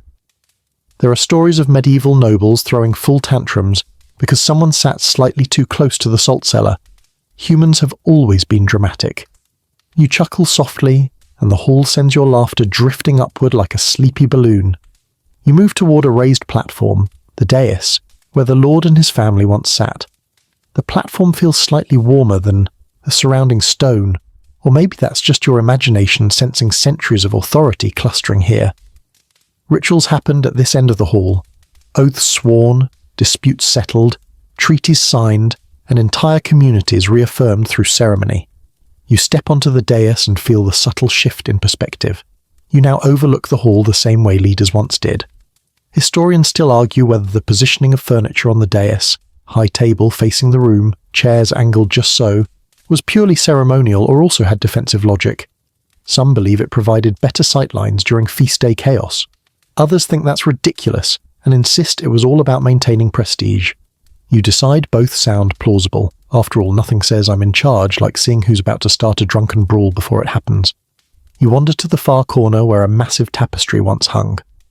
Only the outline remains on the wall, faint but visible, a rectangular shadow where centuries of woven stories once absorbed warmth and softened sound. Tapestries were insulation, decoration, propaganda, and sometimes historical record. They depicted battles, myths, family lineage, visual stories meant to awe visitors and quietly remind them whose hall they were standing in. You close your eyes for a moment and imagine the colours: deep crimson, gold thread shimmering in torchlight, midnight blue dye from far-off traders. The faded stone seems to hum with memory, like the ghost of woven wool still hangs beside you. You turn slowly, taking in the hall again. The vaulted ceiling above weaves shadows between wooden beams, and each beam carries the faint scent of smoke from fires long extinguished. You walk beneath them, imagining cooks rushing from the kitchen through the side door, balancing trays of food that absolutely exceeded ergonomic weight limits. You picture servants whispering about noble gossip, musicians tuning instruments, the occasional cat darting under tables in pursuit of something only it understood. The hall was a social ecosystem, yet tonight it feels like a meditation chamber. The quiet here is not empty, it's rich, it's layered. If you listen closely, you almost hear the faint rustle of cloth, the tap of wooden spoons, the soft clink of metal cups. The hall remembers everything. You approach a smaller doorway on the side. This likely led to a private chamber, a retreat for lords and ladies, or a council room for serious discussions away from the noise. You step inside, finding a more intimate space with lower ceilings and thicker tapestries lining the walls. The air here is warmer, dustier, carrying a faint hint of old herbs that somehow still lingers. A wooden chest sits pushed against the wall. You lift the lid slightly, revealing only darkness inside. But once, this chest might have held ceremonial garments, important documents, treasured objects. You imagine someone opening it centuries ago with trembling hands to retrieve a cloak before a major announcement. Rituals were not all grand. Sometimes they were quiet acts of preparation. You touch one of the remaining tapestry scraps. The fibres crumble slightly under your fingers, fragile but present. These fabrics softened the world, soothed the echo, and added warmth to a space designed mostly for stone and seriousness. When you step back into the great hall, the room feels different, as though it has accepted your presence now. The shadows aren't as long, the echoes aren't as sharp. Your breathing syncs with the rhythm of the room, slow and steady. This was the castle's soul, the place where community gathered, where ceremony shaped identity, where the architecture guided not just movement but meaning. You linger one last moment, letting that sense of quiet purpose seep into you. Then the breeze stirs again, not strong, just enough to brush your sleeve, reminding you that beyond the hall lies a gentler world, a world of green spaces, healing herbs, and whispered conversations woven between leaves. The enclosed gardens are waiting, time to step into the castle's small patch of peace. You slip out of the great hall through a narrow side passage, and almost immediately the air begins to soften.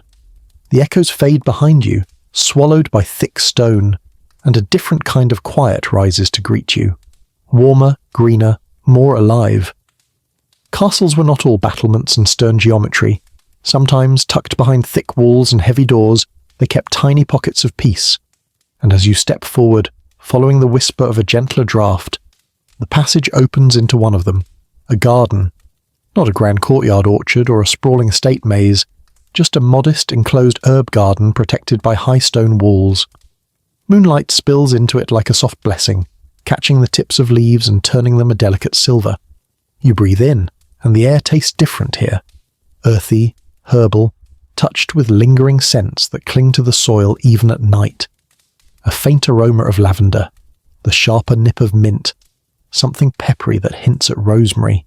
It feels like stepping into the castle's exhale, its moment of relief from its own defences. You walk slowly onto the packed earth path, your footsteps muffled by the softness of the space. Above, vines cling to the inner walls in uneven curtains, swaying faintly with the breeze. You trail your fingers along one, feeling the cool dew collecting on its leaves. Gardens like this weren't decorative luxuries, they were purposeful and profoundly practical. A mainstream historical fact rises gently. Many castles maintained enclosed herb gardens for medicinal use. Monks, healers, and castle staff grew plants like sage, comfrey, feverfew, and thyme to treat wounds, fevers, and infections long before modern medicine existed. These herbs were life-saving essentials during sieges or harsh winters, and also deeply spiritual for the people who tended them. You step closer to a row of raised beds, each one framed by timber or stone. The shapes of the garden beds feel purposeful, some rectangular, others arranged in circles or crosses. You imagine the gardeners of centuries past moving quietly between them, their hands stained green, their pockets filled with seeds wrapped in cloth. A quirky historical tidbit floats into your mind. Medieval people often believed certain herbs gained extra potency if harvested at precise moments. Dawn, dusk, solstice, full moon, or the exact minute your annoying neighbour wasn't watching. Ritual timing mattered. If a healer plucked rosemary during the wrong phase of the moon, they might blame their next potion's failure entirely on cosmic scheduling. Honestly, relatable. You kneel at the edge of one bed and brush your fingertips through a cluster of soft leaves. The plant is long since dried or dormant, but the texture still holds memories. Perhaps this was chamomile once, used to soothe restless minds, or hyssop valued for cleansing rituals, or calendula, bright and sunny, its petals once floating in oils to ease skin irritations. You inhale deeply, letting your imagination supply the missing scents. The walls around you rise high and dark, forming a protective cocoon that blocks the harsher winds. Historians still argue whether castle gardens were intentionally placed in these microclimates for warmth and shelter, or whether it was simply where space allowed. Either way, the result is the same, a small oasis where temperature, sound and light all feel gentler. You wander toward a small stone bench near the corner. It's slightly cracked, slightly uneven, and absolutely perfect. You sit, letting your shoulders drop.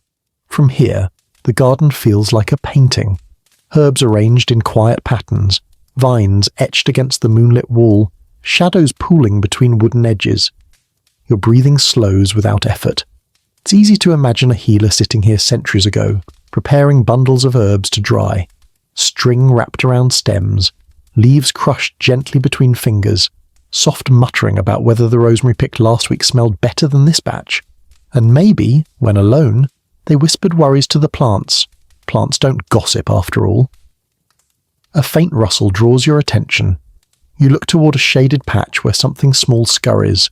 Just a mouse, probably, or a night beetle exploring its kingdom of aromatic delights.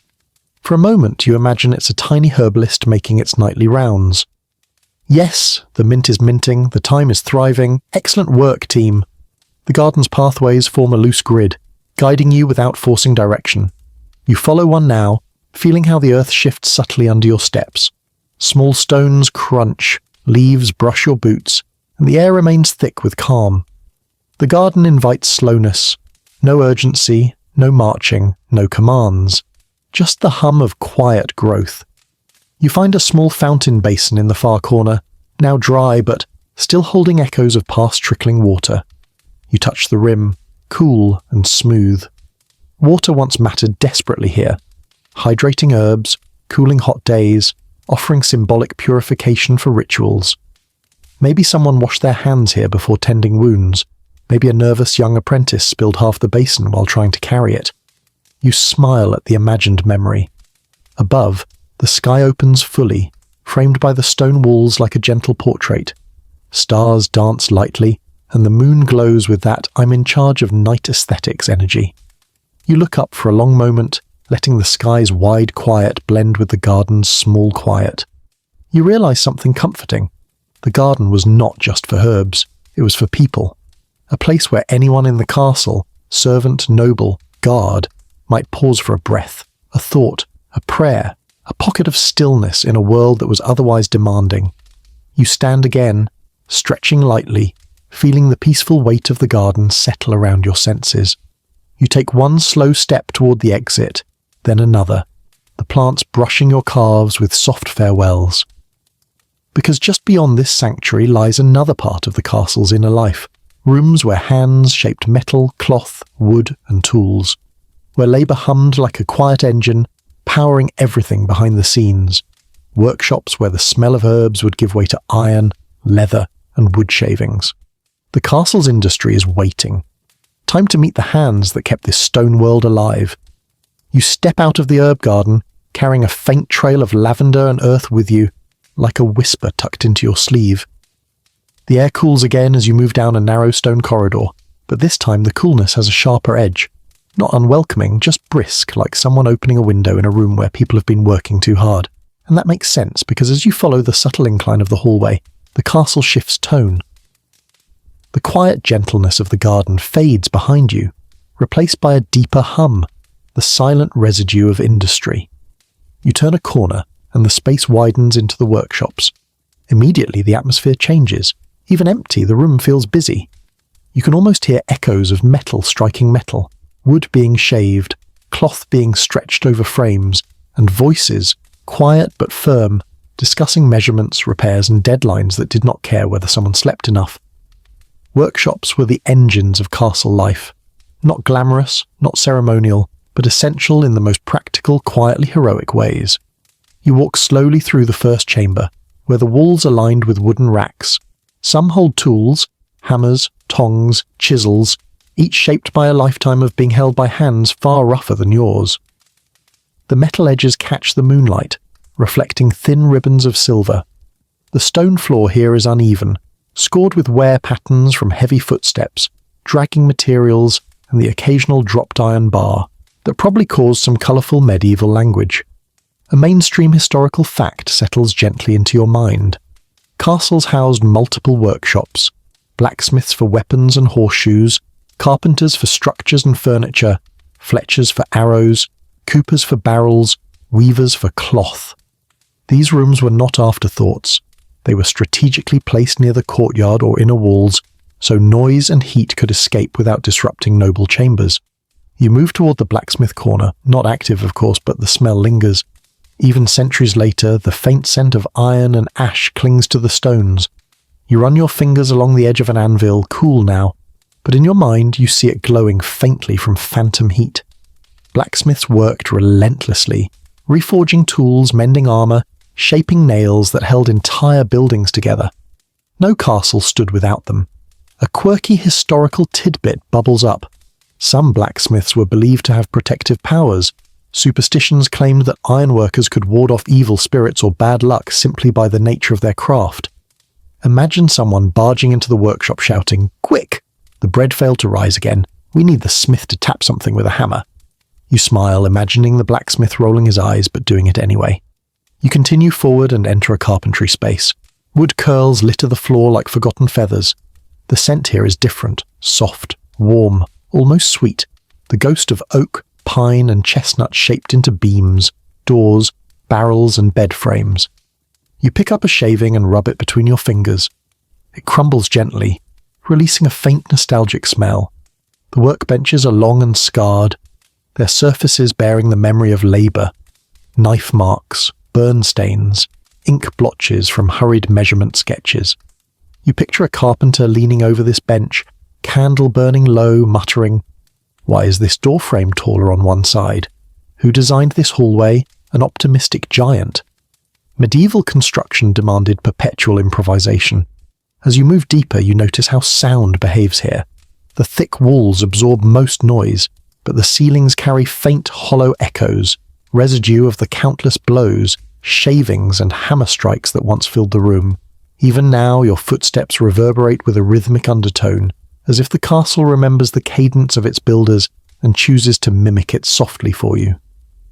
Historians still argue whether workshop placement in keeps, especially blacksmithing, was a fire hazard intentionally managed or simply a matter of necessity. Some argue that smithies were always placed outdoors or in detached structures. Others point to evidence of indoor forges built near large ventilation shafts. You glance upward and see a faint outline of a vent hole above the hearth. Tiny, simple, but functional. The castle always had clever ways of handling its own dangers. A long, narrow doorway leads you into a quieter chamber, the textile workshop. The air here feels softer, dustier in a comforting way. Strands of old fibre cling to a wooden loom, frozen mid-task for centuries. Warped threads stretch across its frame like a paused melody. You rest your hand on the loom, imagining the rhythmic pull and release, the shuttle sliding back and forth, the soft thump of fabric forming. Weavers were responsible for clothing, blankets, banners, tokens of identity and protection woven into the castle's daily life. A piece of wool lies curled on the floor and you pick it up gently between your fingers. It's coarse but familiar, carrying the memory of warmth. You imagine a medieval woman spinning yarn on a wheel nearby, humming under her breath, occasionally pausing to glare at anyone who dared interrupt her rhythm. Work here wasn't glamorous, but it was steady, grounding, human. You cross into another chamber and find barrels stacked neatly against one wall. Some hold old tools, others contain nothing but dry echoes. A few lids are still bound with iron hoops. You knock gently on one, and the hollow thunk resonates through the room like a sleepy drum. Coopers once worked here, shaping staves into barrels that carried everything from ale to grain to mysterious pickled items no one dares think about too hard. The castle needed workers like these tirelessly, repairing, maintaining, building, adjusting, improvising. Workshops were the unseen pulse behind every feast, every battle, every quiet night by the fire. They kept the world stitched together even when everything else threatened to unravel. Your steps slow as you near the far end of the workshop complex, where a narrow doorway leads into a hidden alcove, a small, dimly lit corridor that seems almost shy. The air is cooler here, still, waiting. You follow it, each footstep softening, your breath settling into the quiet. Because beyond this point lies another layer of the castle's genius, not the public defences, Not the busy workshops, but the secret veins running through its stone. Hidden routes for escape, stealth, storage, and whispers.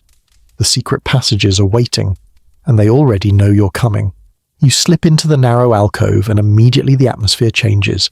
The air grows cooler, the silence tighter, the stone walls closer, as if the castle has drawn you into one of its hidden thoughts. Workshops hummed with life, but here everything feels suspended, expectant, a secret that has paused mid-breath, noticing your arrival. A faint draft curls around your ankles, guiding you deeper. It feels different from the breezes you've met elsewhere. Not simply cool, but directional, purposeful, as though it's moving with intention rather than chance. You follow it, your footsteps whispering across the narrow passageway. And then you spot it. A seam in the wall, barely visible, barely there. Just a slightly different texture in the stone, a line too straight to be natural. You press your palm against it gently, and the stone shifts, not dramatically, not like in movies with loud clanking gears, but with a soft scrape, a reluctant sigh as though the castle is saying, "All right, you may enter." You step through the hidden doorway into a tight, dim passage. The ceiling lowers, and the walls close in. You can extend your arms and brush both sides with your fingertips.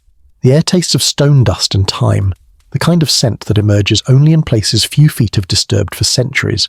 Secret passages in medieval castles weren't always glamorous tunnels of daring escapes. A mainstream historical fact surfaces. Many were simple service corridors, allowing servants to move discreetly, or strategically place shafts that led to guard stations or secondary exits. They served stealth, yes, but often convenience too. Medieval life loved its shortcuts. You move slowly, letting your hand skim along the wall for guidance. The stone feels cool and slightly rough, textured by centuries of moisture and the faint memory of tools that carved it. You imagine workers chipping away at this corridor by torchlight, wiping sweat from their faces, whispering about the strange feeling of making a space not meant for most eyes. A quirky historical tidbit drifts up. Some castles built passages specifically so lords could eavesdrop on guests or overhear conversations in the hall. Tiny listening holes carved behind tapestries, little vents masked as decorative carvings. Medieval people invented the open concept drama long before reality TV. You imagine a noble crouching in a narrow shaft, trying not to sneeze while listening to gossip about his questionable taste in cloaks. The passage bends sharply, then slopes downward. Your steps become quieter, as if the floor itself is padding your movements. Echoes don't travel here. They fold inward, absorbed by tight geometry. You exhale, and the sound barely reaches your own ears. This is a different kind of silence, intimate, almost protective. Historians still argue whether these passages were primarily defensive or domestic. Were they crafted to spirit nobles away during sieges? Or were they simply the medieval equivalent of employee hallways, designed to keep the main rooms tidy and orderly? You feel the tug of both possibilities as you continue walking. Escape and efficiency, secrecy and practicality. A faint glimmer appears ahead, a tiny slit of moonlight filtering through a vent carved high in the wall. You approach it and rise onto your toes, peering through. The slit overlooks a stairwell you climbed earlier. You can see the faint shape of the stone steps, lit by a quiet beam of silver. This vent may once have served as a lookout, or a listening point, or just a natural place for cool air to slip through. You let your hand hover near the vent, feeling the breeze drifting in. It brushes your knuckles softly, reminding you that even hidden places need to breathe. The passage continues, narrowing again, until you must turn your shoulders slightly to fit. You feel the walls graze your sleeves, not uncomfortably, but with a kind of gentle insistence, like a reminder that you are moving through architecture designed for secrecy. Your steps fall into a slow rhythm. Tap, whisper. Tap, whisper. Somewhere beneath your feet, the stone resonates with a faint, hollow vibration. Perhaps another passage lies below, a deeper one, maybe for drainage or refuse or the forgotten purposes of long-gone builders. Castles are layered creatures, staircases above staircases, walls within walls, secrets tucked inside other secrets like fortification nesting dolls. You reach a small junction where the passage splits into two narrow forks. You pause, tilting your head. One route is darker, the air more stagnant. The other carries a faint hint of the outdoors. Fresh, cool, touched with night. You follow the fresher path. The corridor curves again, its tight turns making you move carefully, your hand gliding along the wall to guide you. Then the space widens into a tiny chamber, barely large enough for two people to stand in, but noticeably taller. A wooden beam juts out overhead, cracked but still sturdy. Beneath it lies an old iron ring embedded in the wall, once part of a mechanism. Perhaps this chamber held a ladder. Perhaps it was a lookout. Perhaps it was an escape hatch. Or, more whimsically, perhaps it was the medieval equivalent of a micro-break room where a servant hid to quietly eat bread away from responsibility. You like that idea. You kneel and peer into a lower opening barely big enough to crawl through. Cold air flows steadily from it. Maybe it once led outside, maybe to an outer wall walkway, or maybe it's just a forgotten vent. Either way, you feel a strangely comforting thought. The castle built redundancies into its bones. Backup plans, exit routes, quiet options. You rise again and follow the upper passage out of the chamber. The walls begin to widen. The ceiling gradually lifts. The air warms just a little. You sense you're approaching a more familiar part of the castle again, still secret, but connected. After several slow steps, the passage ends at another disguised doorway, an uneven wooden panel that blends into the surrounding stone. You press gently. It swings open with a soft, tired groan. You step out onto a narrow walkway along the battlements. The cool night air sweeps around you instantly, fresh and open, a sharp contrast to the stone-tight hush behind you. You close the hidden door, feeling the castle tuck its secret away once more. Ahead, the battlements stretch in both directions, crenellations casting long shadows under the moon. Your quiet patrol begins. You step fully onto the battlements, letting the hidden door settle back into silence behind you. The night air greets you with a gentle rush, cool, crisp, and open enough to feel like a sigh of relief after the narrow stone corridors. Up here, everything stretches wider. The sky, the view, even your own breath. The battlements run along the outer edge of the castle like a long, steady spine, guiding your path with quiet confidence. You start walking, your steps soft on the worn stone. The parapet wall rises to your chest, solid and dependable, while the alternating crenels open in downward notches like a calm, rhythmic heartbeat of geometry. Wall gap, wall gap. You look through one of the gaps and the world below reveals itself in slices, moat, grass, distant trees sleeping under the moon. A mainstream historical fact floats gently into focus. Battlements, also called crenellations, provided protection for defenders patrolling the walls. The raised portions, merlons, were shields. The gaps, crenels, were firing points, simple shapes hiding brilliant strategy. Yet up here, in the soft silver glow, they feel more like architectural lullabies than defensive mechanisms. You lean slightly into one crenel, letting the night breeze brush your face. It carries the scent of damp grass and cool water. Maybe a hint of wood smoke drifting from some faraway hearth. You imagine medieval guards standing in this exact spot, cloaks pulled tight, whispering about mundane things just to stay awake. Do you think the cook burned the stew again? Probably. That man could scorch soup. Or perhaps they simply hummed softly into the night to keep their spirits warm. Your boots tap gently as you continue along the wall walk. The rhythm is calming, soft even, almost meditative. Battlements were built for vigilance, but they also imposed a kind of slow, steady pacing. You couldn't sprint easily here. The space was narrow, the turns sharp. The stones a gentle reminder to take your time. You find yourself matching that ancient rhythm, your footsteps falling into the cadence of a patrol long finished. As you pass another crenel, a faint rustling draws your attention.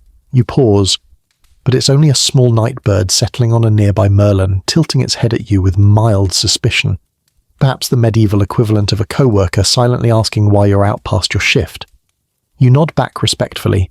The bird decides you're harmless and resumes its mysterious bird business. A quirky historical tidbit drifts through. In some castles, guards left carved initials or small symbols in the stone while on long patrols, tiny rebellions against boredom. Some even scratch jokes or rough sketches of animals. You examine the Merlin beside you and sure enough faint lines catch the moonlight. A crude drawing of perhaps a horse or a suspiciously potato-shaped dragon. Medieval art was not always museum-ready.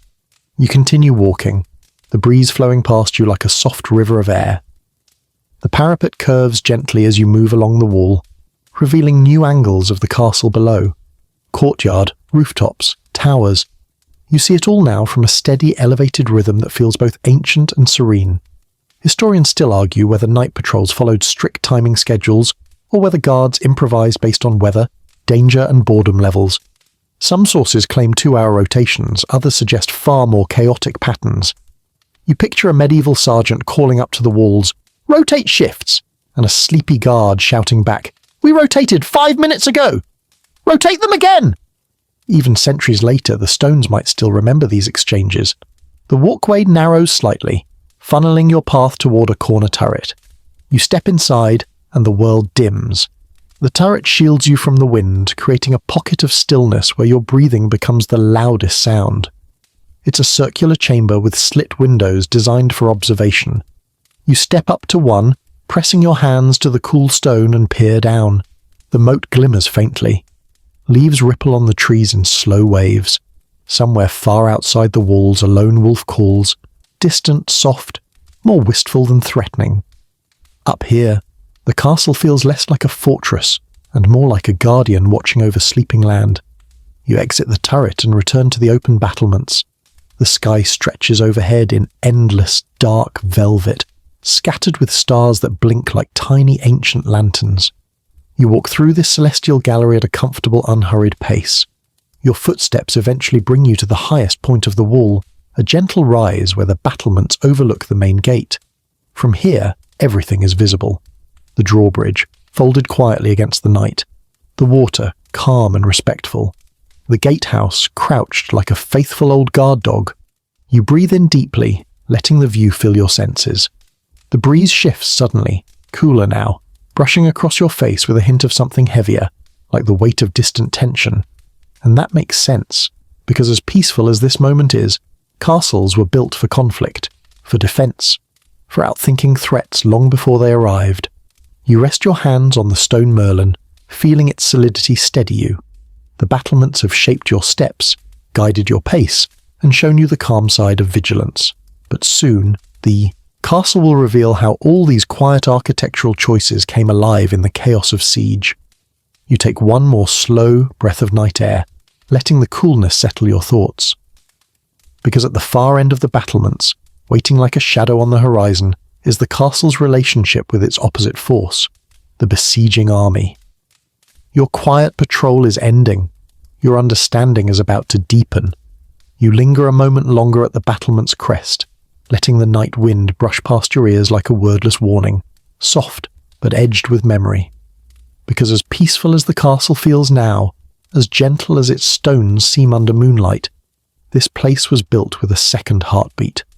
One that thumped harder, faster, louder during times of war.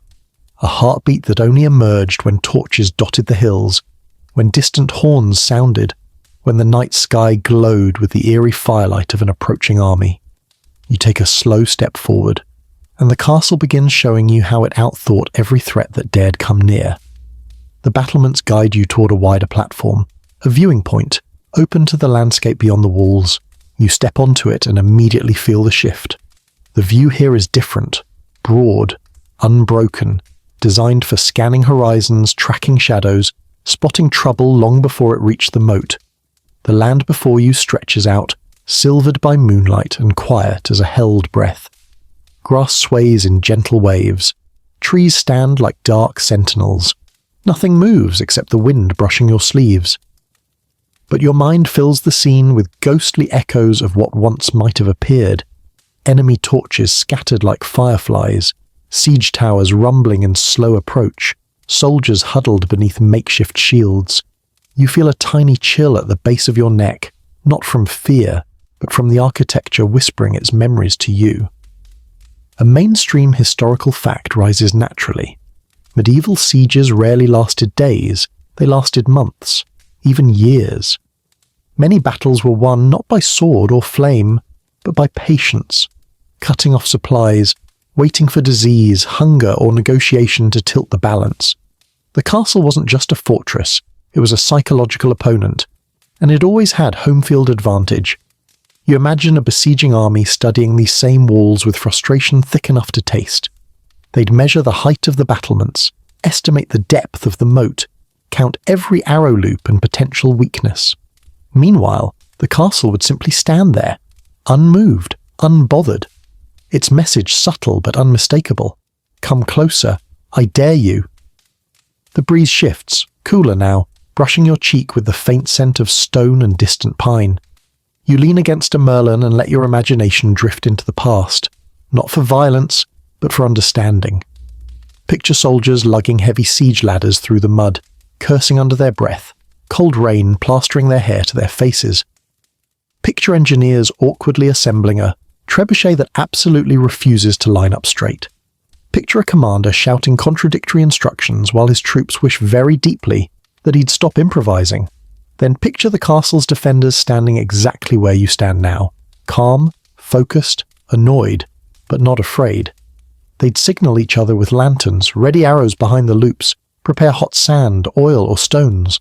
Their footsteps would be steady, their breathing measured, because they understood something simple. This place was designed to outlast chaos. A quirky historical tidbit floats up. Some besieging armies brought entertainment, musicians, jugglers, storytellers, to keep morale up during long encampments. Imagine an enemy jester performing a comedy routine within bowshot of the walls, while defenders rolled their eyes and muttered, "Please stop encouraging them." You move along the platform and the wind nudges you gently toward a point where the battlements angle outward. A small defensive projection, called a bartizan or a turret, juts over the wall, offering a clearer downward view. You step inside, and the geometry tightens around you again in the same comforting way the murder holes did earlier. From here, you can see the castle's outer defences in sharp detail. The moat's reflective curve, the drawbridge's sturdy boards, the gatehouse's grim grin. All of them layered in a way that makes approaching the castle feel like entering a maze where only one side knows the exits. Historians still argue whether certain castles were intentionally designed to look more intimidating than strictly necessary. Did architects raise walls a few extra meters to discourage sieges? Did they add decorative stonework that doubled as morale-shattering symbolism? Or were these choices purely structural? The debate continues, animated, passionate, occasionally petty. You imagine two scholars in a heated argument. Clearly this was for defensive intimidation. No, clearly it was aesthetic flourish. The merlons are dramatic. You're dramatic. And the castle, as always, refuses to comment. You exit the turret and resume your walk, each step sinking with the steady hum of the night. The battlements slope downward slightly, guiding you toward a strategic overlook.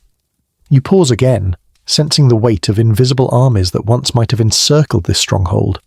The moonlight paints faint lines across the fields, lines that could easily have been trenches or encampments. Your fingers rest on the cold stone.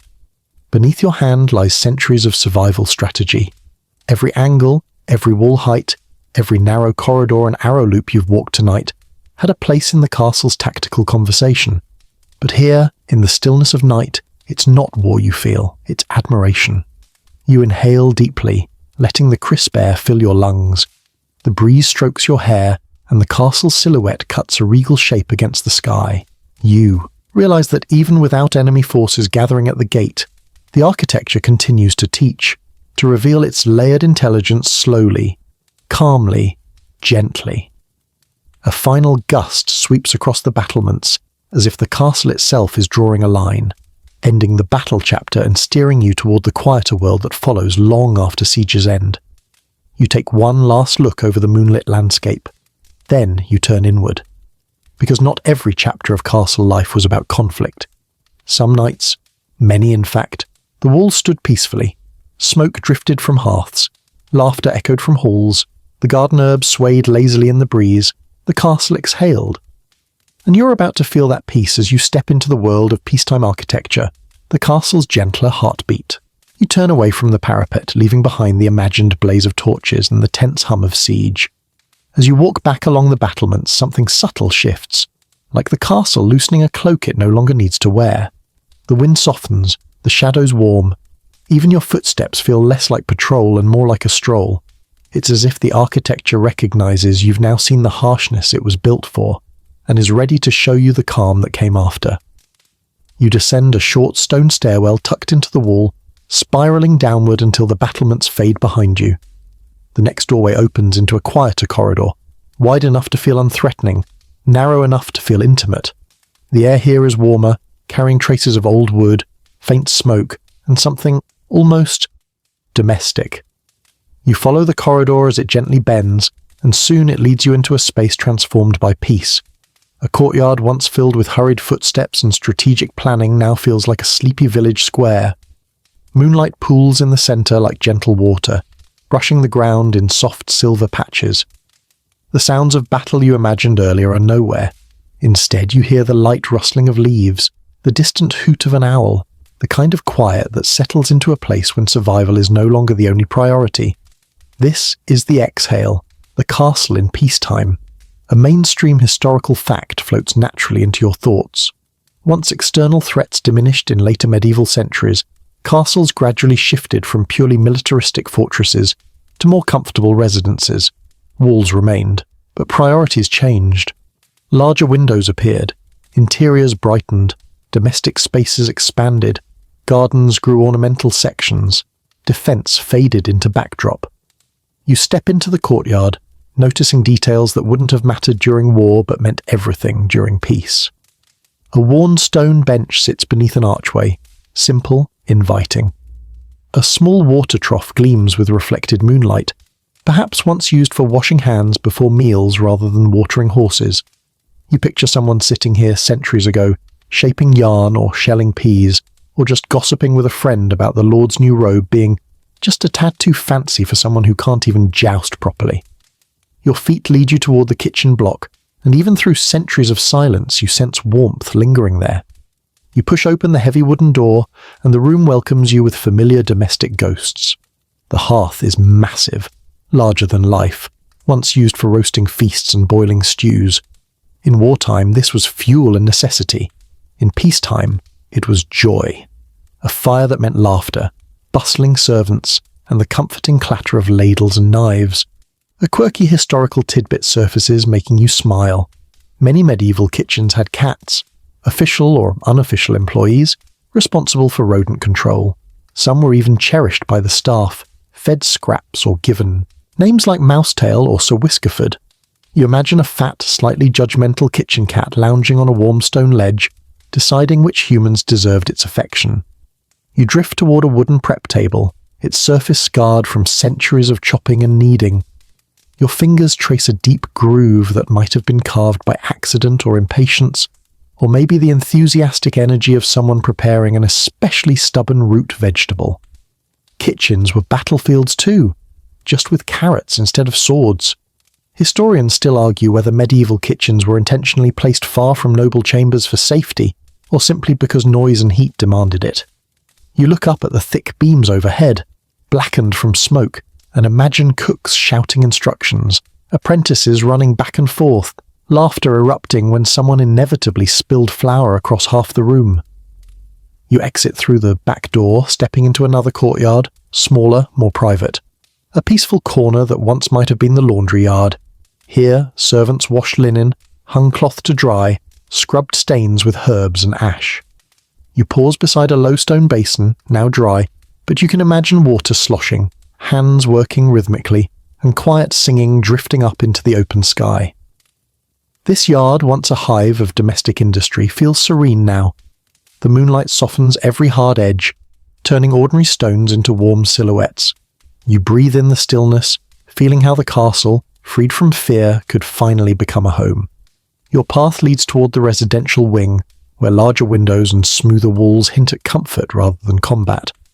You step through a tall doorway into a hallway lined with wooden doors. These chambers weren't built for siege. They were built for sleeping, talking, living, for quiet mornings, for long evenings, for whispered conversations near candlelight. You open one of the doors, revealing a room with a wide stone fireplace and the faint outline of where a bed once stood. The walls here lack arrow loops, Instead, they hold places where tapestries once hung, where shelves displayed trinkets brought from distant markets, where mundane items gathered soft meaning over time. You brush your hand across the stone windowsill. It's smoother, warmer, carved with a gentler touch. Outside, the courtyard glows softly, offering nothing but a peaceful view. You sit briefly on the edge of an old wooden bench. Your weight settles the air. You can almost feel the rhythm of lives lived quietly here. Children learning letters, mothers mending tunics, teenagers sneaking out to meet someone they definitely weren't supposed to meet. Peacetime gave the castle softness. You rise again, stepping back into the hall.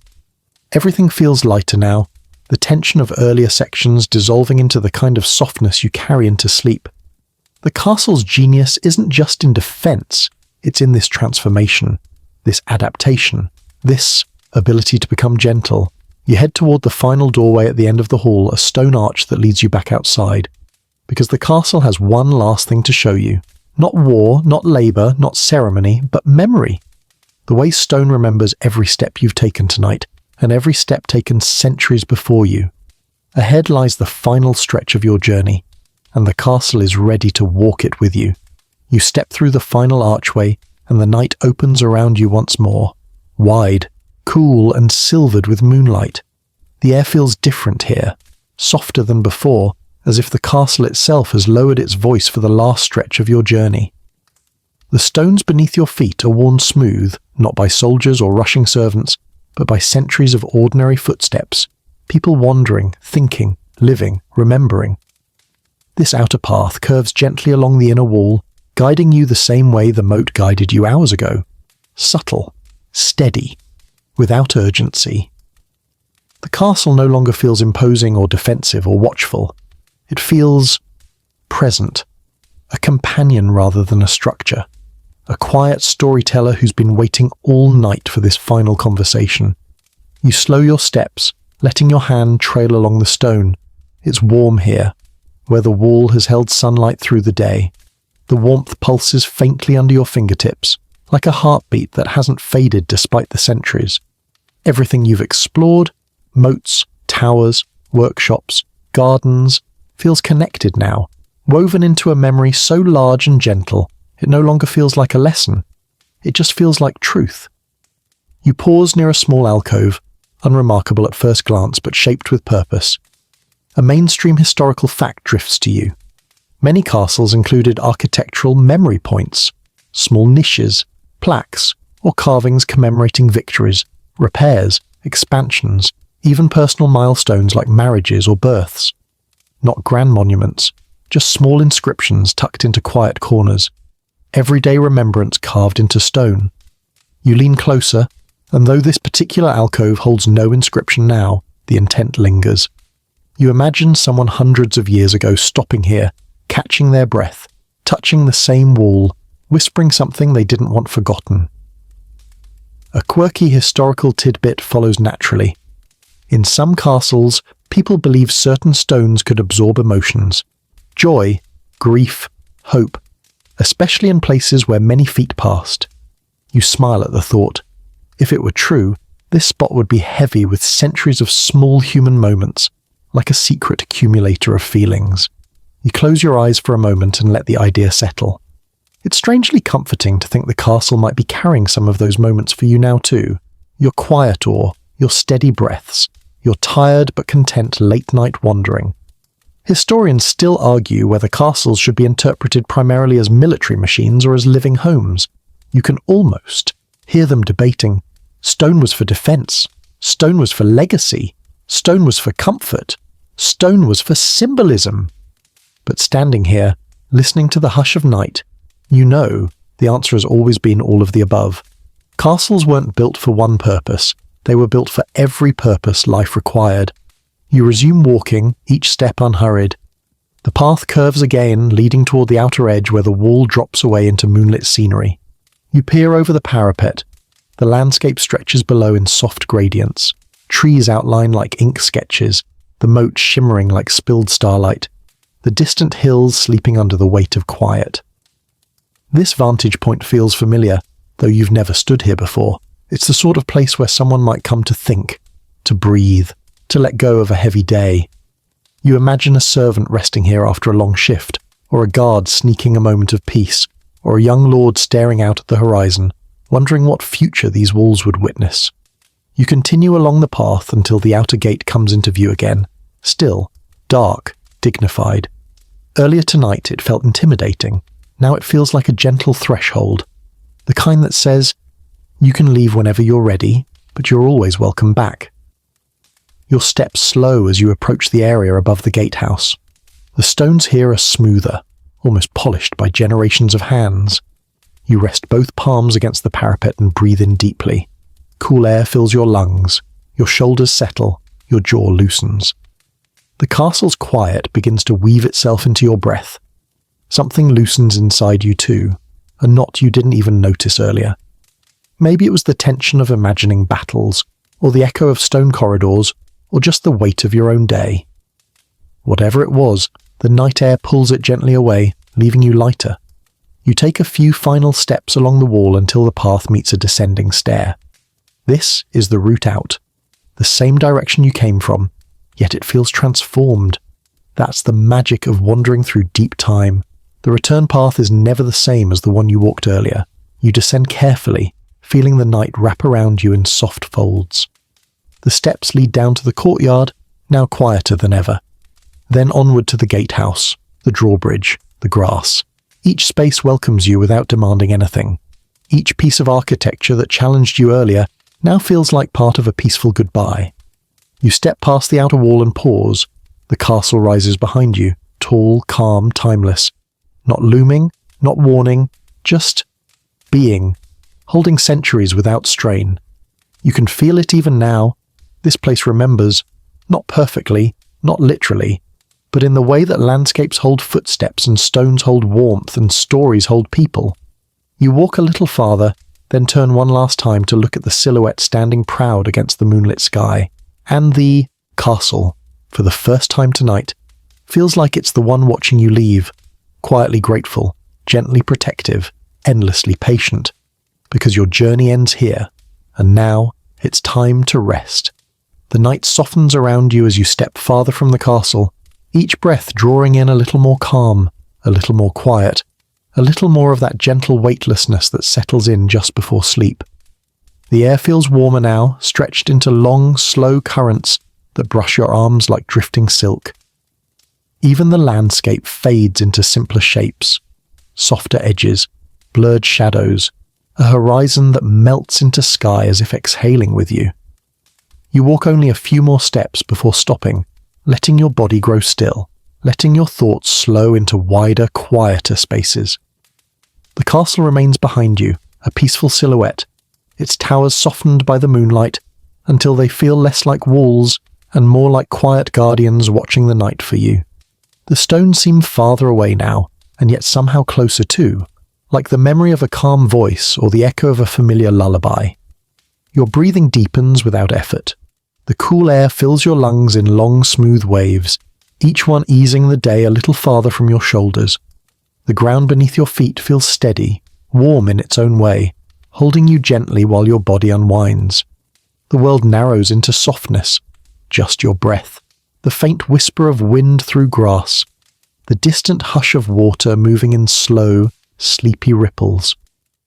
Everything else drifts away, unneeded for now. You close your eyes, letting the night settle fully around you, stretching into the dark like a soft blanket. There's nothing left to explore, nothing left to solve, nothing left to do except rest. The castle stands behind you, steady and unmoving, keeping watch so you don't have to. And as the last traces of wakefulness fade, the world quiets to a gentle whisper. Sleep well.